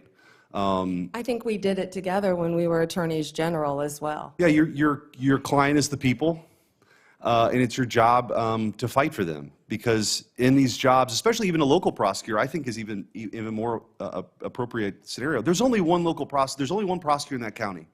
So it's interesting when we have these discussions about some of these prosecutors across the country, and Senator Hawley and I know there's been a couple in Missouri, and they're all around. When they decide not to charge violent criminals, there's nobody else who can do that. There's nobody else that can do that. One of the things that when I was Attorney General we were able to do when President Trump was in office, sadly the Biden administration dropped this effort, was we had assistant AGs deputized as assistant U.S. attorneys to help fight violent crime, to add capacity. And when, there was a surge to take on some of the most violent criminals on the streets, we were there to help. Those are the kind of partnerships I'm guessing that you'll look towards, right? To get back to the core mission of taking on violent crime and fighting for the little guy. So I wanted to give you a little bit of an opportunity to talk about that. And also, sort of what's your vision? You're answering a lot of questions. What's your vision for the department? I mean, How do you see your role? How do you want to go do that? I think you're incredibly qualified to do it, but just in your own words, what are the things that you're going to focus on? You know, Senator, it's truly overwhelming when you look at the volume of that department. The Department of Justice, it is the largest law firm in the world and manages the largest law enforcement agencies. And that's why, first and foremost, what I did when I was Attorney General, you surround yourself with great people. And that includes Gail Slater, that includes my Chief of Staff, if I am confirmed, my deputy, and so on and so on, and work from there, but look at each and every department. And I don't know if one department is more important than the other, but I will work very hard every day. And as Senator Welsh had said, it's not only fighting crime. I think that's just first and foremost on Americans' minds right now. But that's why there is an entire huge civil division that falls under the Department of Justice to protect consumers, to do the antitrust cases, to do all the Medicare cases, to do all of the other cases. So it's multifaceted. But first and foremost, of course, to keep America safe and restore integrity to that department. I don't think I can stress enough that 72% of Americans have lost faith in the Department of Justice. Yeah, and I think that the belief that the American people need to have, again, is that people are going to be treated the same. As you said earlier, there's only one tier. There's not two tiers of justice. And I think that's, when you really dig down to some of the comments you've heard and questions, at least on this side, that's the big concern. I don't want it tilted in anybody's direction. You just want it to be fair. And you want certainly the top law enforcement official in the country to view it that way. I think you do. And I think your history, your qualifications, your demeanor, your character warrant a bipartisan vote. I hope you get it. I really do. You deserve it. Thank you, Senator. Senator Blumenthal. Thanks, Mr. Chairman. Again, thank you, Ms. Bondi, for answering our question. I want to come back to TikTok. And we ran out of time when I was asking you before about the importance of the law that was passed overwhelmingly bipartisan majority here in the United States Congress. As you know, last year, a Chinese hacking group, it was called Salt Typhoon, broke into several American phone companies, reportedly used that access to spy on the White House, the FBI, other sensitive government targets. The threat of Chinese communist espionage goes beyond just watching. It also involved potentially shutting down our grids, other critical infrastructure targets. I assume you agree with me that Chinese cyber warfare, espionage, malign influence is an existential threat to America. It is an existential threat, Senator, and also I have not seen it yet, but from what I've heard about former FBI Director Wray's comments on 60 Minutes regarding China, sleeper cells within our own country, infiltrating our water systems, our natural gas lines, telecommunications, a very, very real threat to our country. I'm glad that we agree, and as you know, and as the Department of Justice has noted, it's not classified, so we can talk about it openly. The ByteDance is beholden to the demands of the Chinese government. It is controlled by the Chinese government, and it, in turn, controls TikTok. Do you agree that ByteDance's control, ownership, exploitation of TikTok is a threat to American national security? Senator, this is pending litigation within the Department of Justice. Okay, let me put it a different way. It's not pending litigation within the Department of Justice. It's in the courts. In the courts. And the Department of Justice is currently defending Yes. the constitutionality of American law. Will you continue to defend the law passed by the Congress defending America's national security? Senator, I cannot, it would be irresponsible for me to talk about anything, and it is pending litigation. You know, we can talk I was semantics all Attorney day General, long. and very I'm not often- trying to hedge on anything, Senator. I just can't comment on any. With the idea that you won't tell me that the Department of Justice will continue to defend against a constitutional attacks the law of the United States. When I was Attorney General of the state of Connecticut, I would say I have an obligation to defend the law of Connecticut against any attacks. You have an obligation, or you did as Attorney General of Florida, to go to court when those laws were attacked. You have an obligation as United States Attorney General to do what this Attorney General is doing, whether you agree with it or not, and frankly, whatever the president thinks about that law, you have an obligation to defend it. This is an easy question for you. Will you defend laws of the United States of America against constitutional attacks? I'm asking you in general. In general, yes. And with respect to the law that would require divestiture of TikTok, which is a law passed by this body and supported by, I think, a majority of members on both sides of the aisle, why can't you tell us that you will defend it? Senator, I'm not hedging. This is all pending litigation, and I can't talk about pending litigation if confirmed as Attorney General. I have to tell you, with all due respect, that answer is unacceptable to me. Thank you. Thank you. Before I go to Senator Brett, I'd like to enter a letter into the record from former Department of Justice employees who support Ms. Bondi's nomination. This bipartisan group of attorneys includes several former AGs, assistant attorneys general, U.S. attorneys, right to share both strong and enthusiastic support, unquote, for Ms. Bondi and attest to their, quote, integrity, her integrity and devotion to the rule of law, end of quote. Without objection, I would enter these into the record. Hearing none, so ordered. Senator Brett. Thank you, Mr. Chairman. Several of my colleagues on the other side of the aisle have insinuated that your friendship with Donald Trump is a problem. My colleagues on my side of the aisle have leaned into this, kind of exposing the hypocrisy, given what we have seen before from previous administrations. And I would just like to read something to you from 1961. Washington, January 13th. The Senate Judiciary Committee approved without objection today President-elect John F. Kennedy's selection of his brother, Robert, as Attorney General. The vote came after a 2-hour hearing. Would you like a 2-hour hearing, by the way? Can we redo this? Yeah, that's right. The vote came after a 2-hour hearing devoted in large part to the praise of Mr. Kennedy. Forecasts that there would be several critical questionings, especially from Republicans, proved incorrect.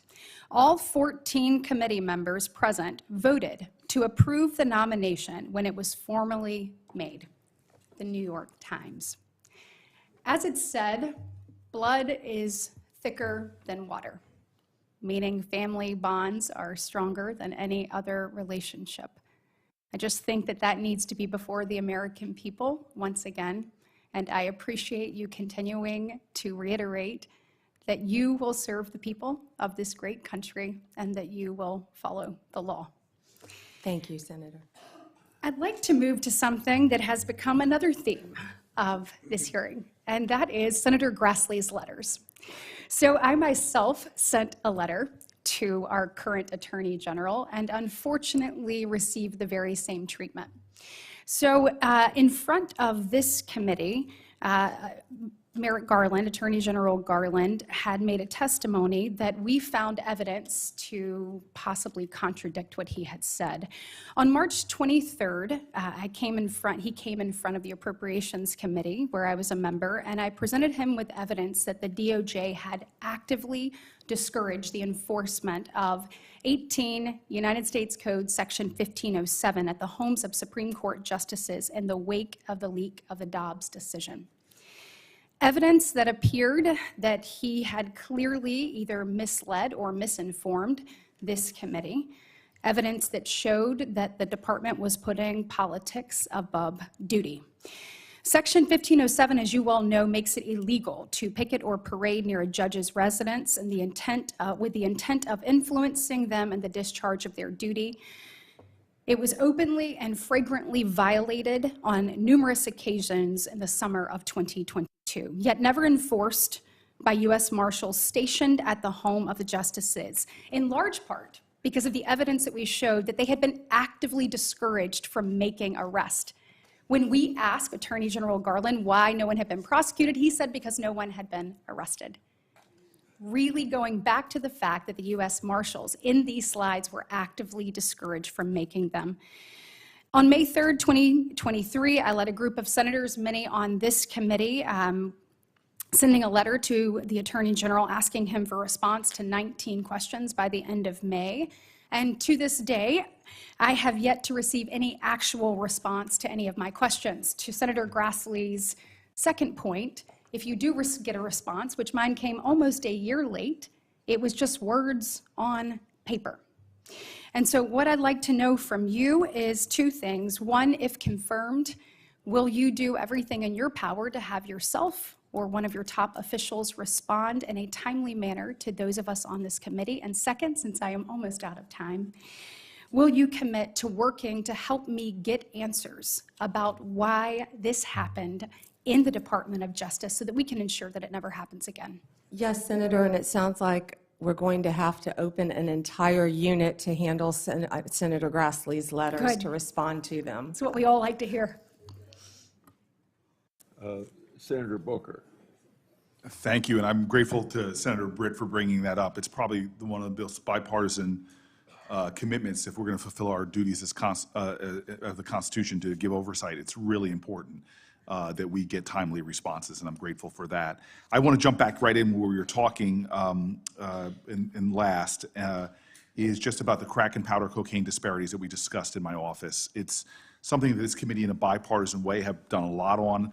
We discussed about the 18-to-1 sentencing disparity, which came down from 100-to-1. I've been working in good faith with people like Senator Grassley on trying to just get justice with that, move it as much towards 1-to-1 as possible. We know that actually in Florida, your home state, as well as 43 other states, it's 1-to-1. It's 1-to-1. Thank you for making my question quicker. Will you commit to continuing the DOJ 2002 policy of just enforcing it as if it was 1-to-1? Yeah, and I will look at that policy if I am confirmed as Attorney General. I had no idea it was 18-to-1. That I will look at that policy if confirmed and report back to you right away. It sounds like if I'm confirmed, I have a lot of reporting backs to do right away. Thank you. But I will, Senator. Am I overly stating the fact that reading from your expression that you seem to think that 18-to-1, especially given what's going on in Florida, seems unreasonable? I was unaware that that was happening and why you would want it to be 1-to-1. Right. I know your sincere and heartfelt beliefs on abortion in general, and I respect that and our differences on it. But when it comes to medication abortion, over 2 decades ago, the Food and Drug Administration approved the medication abortion pill mifepristone as safe and effective. Decades of research continue to confirm the drug's safety. However, access to mifepristone was threatened by several lawsuits that second-guessed the FDA's expert judgment about the drug. The Department of Justice has vigorously defended the FDA's judgment about the safetiness and effectiveness, and I guess a lot of people are concerned about reversing a policy that could deeply affect people's access to mifepristone. I'm wondering if you would commit to continuing the U.S. Department of Justice's efforts to defend the FDA's judgment in lawsuits against mifepristone. And I was not aware of that, Senator, until we spoke. And I think I told you I will look at that policy. I was not aware of the policy. I will look at that policy. I am personally pro-life. I have always been pro-life. But I will look at that policy. I will not let my personal beliefs affect how I carry out the law. I wish I had more than 90 seconds to talk to you about an issue, but you've been so willing to talk to me about it. But the First Step Act implementation is, in my opinion, in a dire state. We had a bipartisan bill with 87 senators voting for it, 88 if Lindsey Graham was not off fighting the world's fight. I would like to make sure that you work with us to have implementation done. One of the reasons why it's so poorly implemented is because of the disastrous realities in the Bureau of Prisons. We've had bipartisan hearings here about the egregious stuff. The hearing was so disturbing that one of my colleagues on the other side came over and said, whatever I can do, let's work together.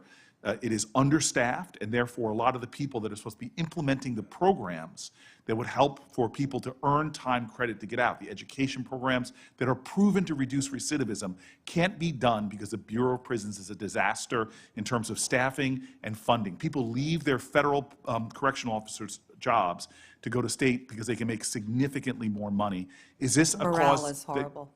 Yes, morale is horrible. Do you feel a sense of urgency like I do to focus on the Bureau of Prisons, to deal with the staffing issues and help for the full implementation of the First Step Act? Yes, Senator, and yes, and I spoke about that, I think, when you were in another committee hearing, but yes, I will, of course. Thank you for the latitude, Mr. Chairman. For a question for both the nominee and you, Senator Booker. You were talking about this one-to-one equation. If your implication to her was that it could be done through her actions, then it seems we've been wasting our time trying to find a compromise between you and me on that subject for legislation. I didn't prepare for this hearing, sir. I didn't know I'd be asked questions. I look forward to working with you. I do believe that it should be done judicially as well as with prosecutorial discretion. It should be done legislatively as well as prosecutorial discretion. Thank you, sir. Thank you, Mr. Chairman. General Bondi, I congratulate you on an excellent job at this hearing. And I want to go back to the topic you and I discussed before, which is the politicization of the Department of Justice. I want to focus on a different aspect of it. We talked about the Department of Justice under Joe Biden and Kamala Harris being used to target the president's political enemies. We talked about it being used to protect the political friends and allies of the White House. But there's another aspect of politicization and lawlessness, and that is refusing to follow the law, utterly defying federal statutory law. And I think there's no area where this has been more egregious than as it concerns our immigration laws. We have had 4 years of a wide-open southern border. My state, Texas, has borne a disproportionate burden as a consequence of that, as 12 million illegal aliens have flooded into this country. And what the Biden administration has done, no other president in the history of America has done. The Biden administration has simply ignored the law, and when illegal aliens are apprehended, they release them. Federal law says they shall be detained, says they shall be deported. And frankly, our constitutional system is not meant to deal with a president who defies the law. Article 2 says the president shall take care that the laws be faithfully executed. This administration utterly defied the law. I have said somewhat tongue-in-cheek, Joe Biden did something I previously thought was impossible. He made me miss Barack Obama.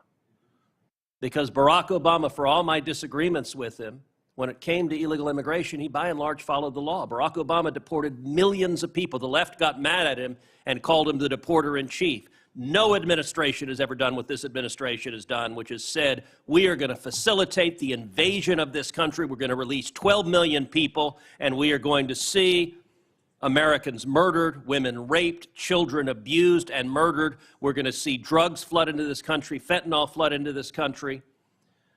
And so I want to ask you several things on this. First of all, in your experience, what are the consequences of open borders, and who pays the price when illegal immigrants, and in particular violent criminal illegal immigrants, are released into the country? American citizens, Senator, and I think I know they're paying the price every single day. We're seeing it, we're watching it. We've talked about Lake and Riley, of course, multiple times, but there are multiple victims, violent crime in all of our states. And as we say now, every state is a border state. I was at the border, not in your state, but in Yuma, Arizona, several months ago, and I saw firsthand, the Border Patrol agents and Customs showed us IDs and driver's license, Venezuela, from all of these countries, IDs just thrown on the ground, and people were allowed to walk freely into our country. Senator, I never knew the definition of a disposable child. I never heard that term in my entire career until I was there. A disposable child, the agents kept recognizing a little boy coming over and over. You're familiar with it, I'm sure. Same little boy. And let me ask, over and just over. because my And he had been time's- trafficked. Let Yes. me ask, because my time has expired and the issue you're raising is so incredibly important.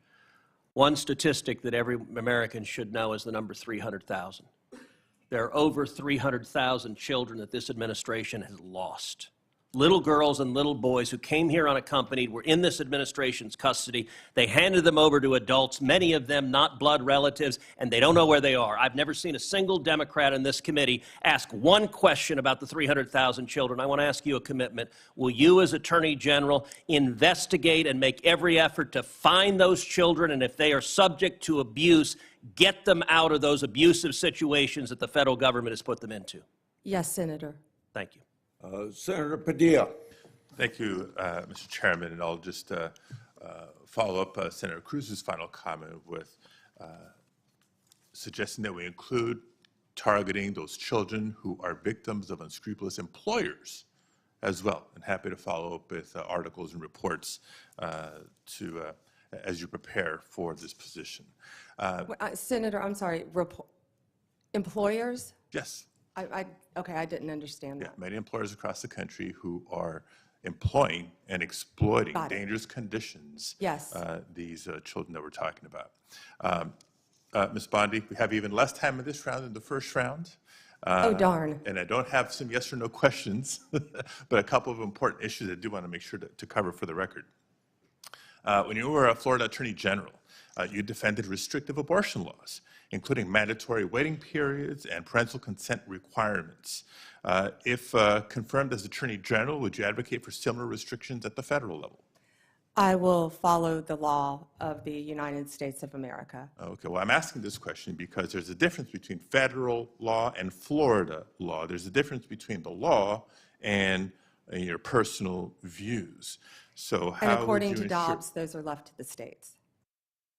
how would you ensure that your personal views don't influence your decisions as Attorney General in cases involving reproductive health? Oh, my personal, no, my personal feelings would not influence, Senator. Okay. Next, questions on the topic of gun violence, which continues to be a challenge and a problem in many parts of the country. As you know, the Department of Justice plays a key role in enforcing federal gun laws and working to prevent gun violence.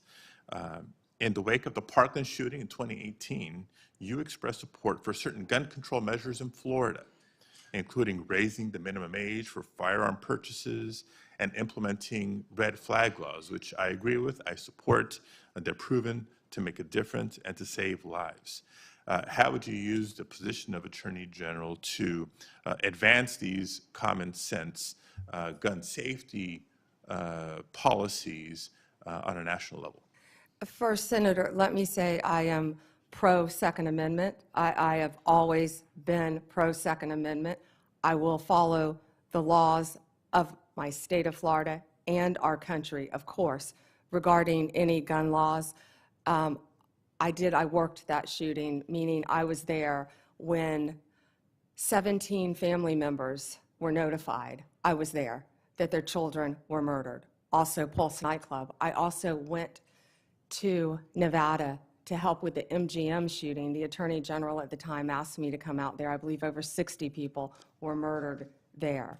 I am an advocate for the Second Amendment, but I will enforce the laws of the land. Okay, well, I appreciate that. I would certainly hope so.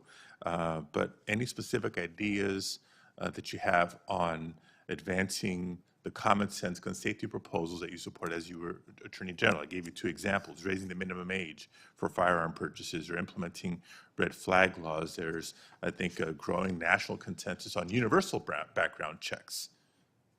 I would be glad to meet with you and review any legislation that you have, Senator. Okay.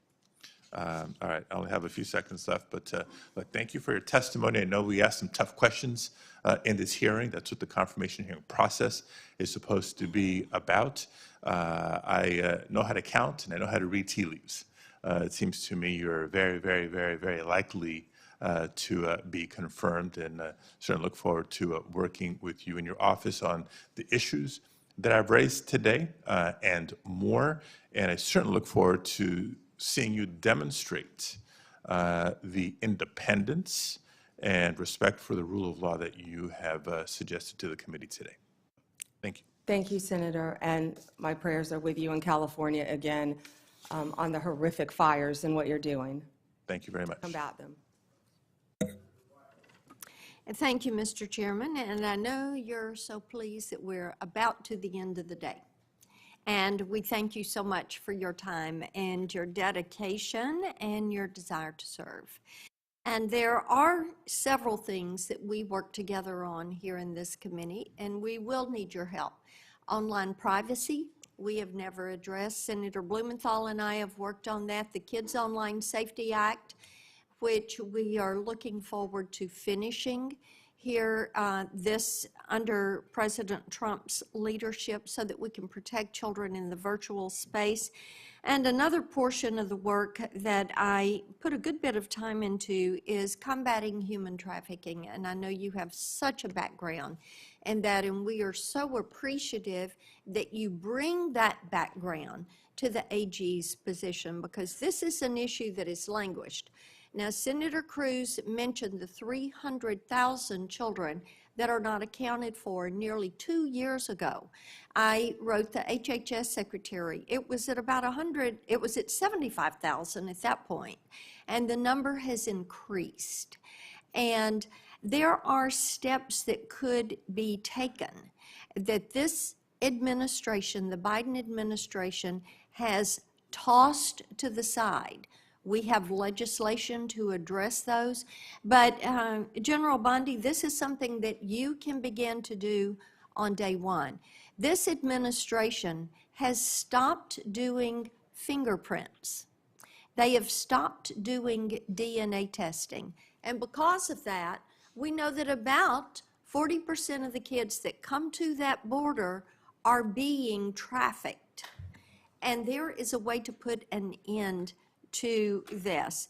So we have, we think creating a database, a human trafficking database at DOJ is a good step forward. We do have legislation on that. Another thing that we're working on is having Child Protective Services actually record the interviews with children and adults to help to protect these children.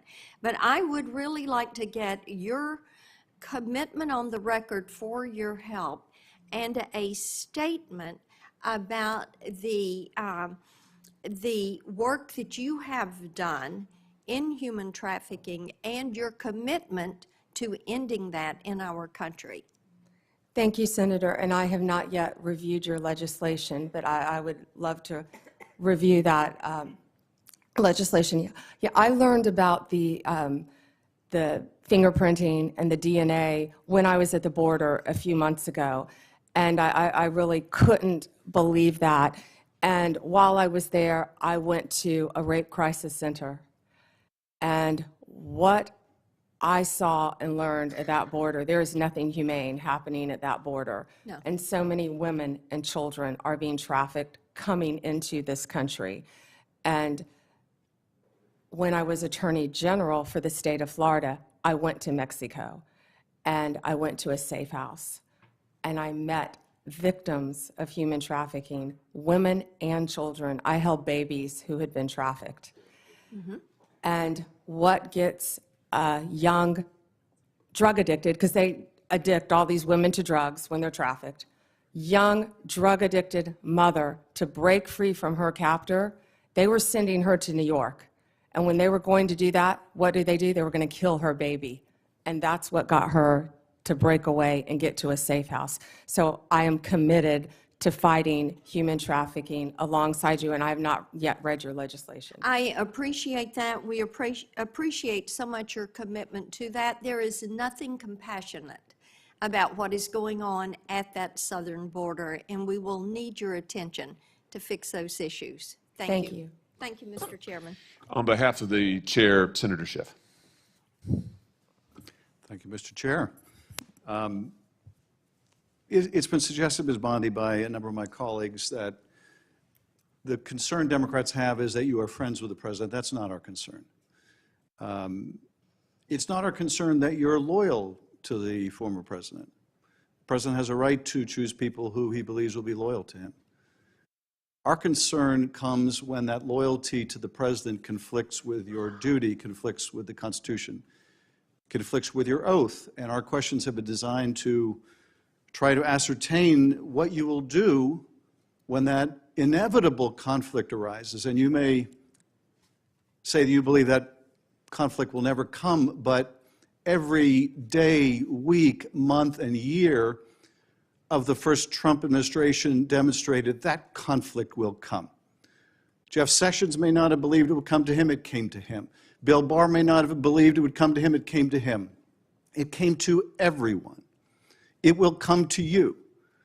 And what you do in that moment will define your Attorney Generalship, your public service. Everything you've done up to that moment will be judged by what you do in that moment.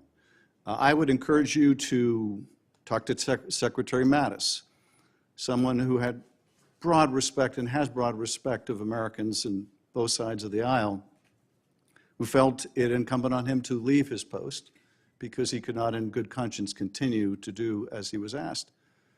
I would encourage you to talk to Chris Wray, who perhaps, as well as anyone, walked that difficult line, avoiding unnecessary and gratuitous fights with the former president, but at the same time defending his workforce, defending the democracy and our institutions. I would talk to those who have been where you're about to be, because you will surely be faced with that difficult challenge if you are confirmed. Let me turn to some California particular concerns. I'm grateful for your acknowledgement of the trauma we've been through with the fires. That is not over. We will need your help in going after those who are committing arson or who are looting or the inevitable fraudsters who will take advantage of the situation to try to defraud taxpayers. Price gouging. As well as price gouging. Indeed, on the subject of price gouging, and we talked quite a bit about the 2020 election, the 2024 election was about the high cost of living. I hope you will demonstrate a willingness to go after anyone who's engaged in price gouging. I think the oil companies are engaged in price gouging. The price at the pump in California is through the roof. Are you willing to take on even powerful interests like the oil industry if you determine that they are gouging consumers? I handled the BP oil spill, Senator, when I was Attorney General for the state of Florida. Right now, as an immediate concern, I would be concerned about helping you in California with all the criminal acts that I'm sure are happening throughout your state, with the looting, with and this is just from me watching it on the news. You've been there on the ground, but crime is rampant in California, and it's only going to get worse based on these fires and what happened. And price gouging is when people come in and they try to raise the price of goods, water, essential commodities, when people have lost their homes. And not everyone lives in a big home. Most people don't. And people have lost everything that they have had. And I am committed to working with everyone in California constantly to help the people in the aftermath of these fires and do everything that I can. We will need your help on that. We will need your help on attacking the scourge of fentanyl. We can't solve this problem as a local government or state government or federal government alone. We need to work together on that. And let me ask one last question, if I may, Mr. Chairman. Important to a great many Californians and people around the country.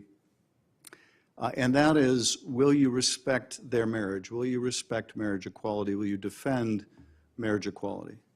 I will respect the law, absolutely. Thank you, Mr. Chairman. Thank you, Senator. I'm sitting here in the chairman's seat, General Bondi. It's a great feeling of power. Do you have documents you want me to review? maybe some things I'd like you to sign.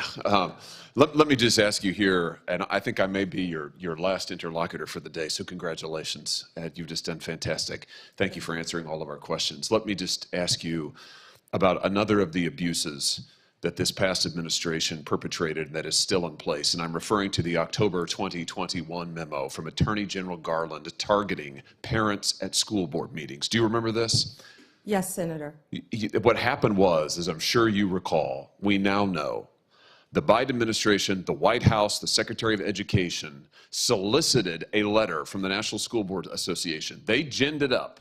It was fake from beginning to end. They ginned it up, calling for law enforcement scrutiny against parents, tax-paying parents who are going to school board meetings, inquiring what their children were being taught, inquiring about face masks, critical race theory, and Attorney General Garland, you talk about bowing to political pressure. When the White House demanded he activate the FBI against these parents, amazingly, unbelievably, he did it. And he issued this memorandum in October of 2021. All of this time later, that memorandum has still never been formally rescinded. Even after the National School Board Association withdrew their letter, admitted they had been wrong to call parents potential domestic terrorists who were merely raising questions about what their children were being taught, Garland never apologized for it. He never did anything about it. It is still in effect. Here's my question for you. As Attorney General, if and when you are confirmed, will you finally rescind that memorandum and do right on behalf of all of these parents who have been wrongly, unjustly targeted by the FBI and DOJ? Senator, I have not yet read the memo. If I am confirmed, I will read the memo and I will do the right thing, just like I told senators on both sides of the aisle regarding their issues. Good. I look forward to you doing that, and I would hope this is something you could do on the first day after you're confirmed, to send a message to parents and law-abiding citizens everywhere. This shouldn't be a partisan issue. I bet the parents who went to these meetings, they're Republicans, they're Democrats, they have no partisanship, but they want to know that their First Amendment rights will be protected. And you rescinding that memo formally after, frankly, the current Attorney General lied to us about it for years would send a tremendous message. Let me just ask you about the one other thing, and this is something near and dear to me. We talked about this when you came to my office. The Department of Justice administers a fund called the Radiation Exposure Compensation Fund. This is a fund that helps pay for the health care bills of Americans who have been exposed to nuclear radiation by the government through no fault of their own. In the West and other parts of the country, the Department of Justice has administered that program for years. Senator Orrin Hatch actually wrote the initial bill. It has been in existence since 1990. It's been supported by senators from both parties. It's extremely important to my state because the state of Missouri, we have a lot of nuclear radiation that has occurred, that's still in our groundwater, still in our soil, not cleaned up yet. My question for you is, since you'll be in charge of administering it, will you administer that program fairly and equitably? Will you defend it? Will you make sure that radiation victims who are under the statute entitled to compensation from their government get what they deserve? Senator, I was speaking about that with someone yesterday because I did not know, again, there's going to be a lot, if I am confirmed, that I don't know. That's why it's so important to keep an open dialogue with every senator from every state. And yes, I am committed to looking at that. And I did not realize you had that horrific problem in your state. Thank you very much. Thank you for answering our questions. And with that, Mr. Chairman, I yield back my time. Before I close down this meeting, I would enter into a record from a bipartisan group of attorneys who have served as Attorney General in their respective states. This includes New York, Delaware, New Jersey, Illinois, and Hawaii. They write that Ms. Bondi has worked, quote, across both state and party lines to solve problems. And a further quote that she is, quote unquote, highly qualified nominee. Without objection, that will be put in the record. You've done extremely well. I thank you for your testimony today, and I thank your family, whatever pressures they felt. We apologize for it, but thank you for being so patient through all this process. You should be very proud, Ms. Bondi. You performed well, I think, admirably is another adjective, and showed this entire country that you're eminently qualified to serve as Attorney General. If confirmed, you will be a chief protector of the rule of law, and I have every confidence that you're going to do a superb job. Now, for information for the future, written questions can be submitted for the record until tomorrow at 5 p.m. Ms. Bondi, when you receive these questions, please enter and return them to the committee as soon as possible, because under our rules, that has something to do with when we can schedule action for your confirmation. You're excused at this point. This committee is adjourned. We will reconvene tomorrow right here. Is it right here in this room? Right here at 10:15 a.m. to hear from a panel of outside witnesses in regard to Ms. Bondi's nomination. We adjourn. Thank you, Senator.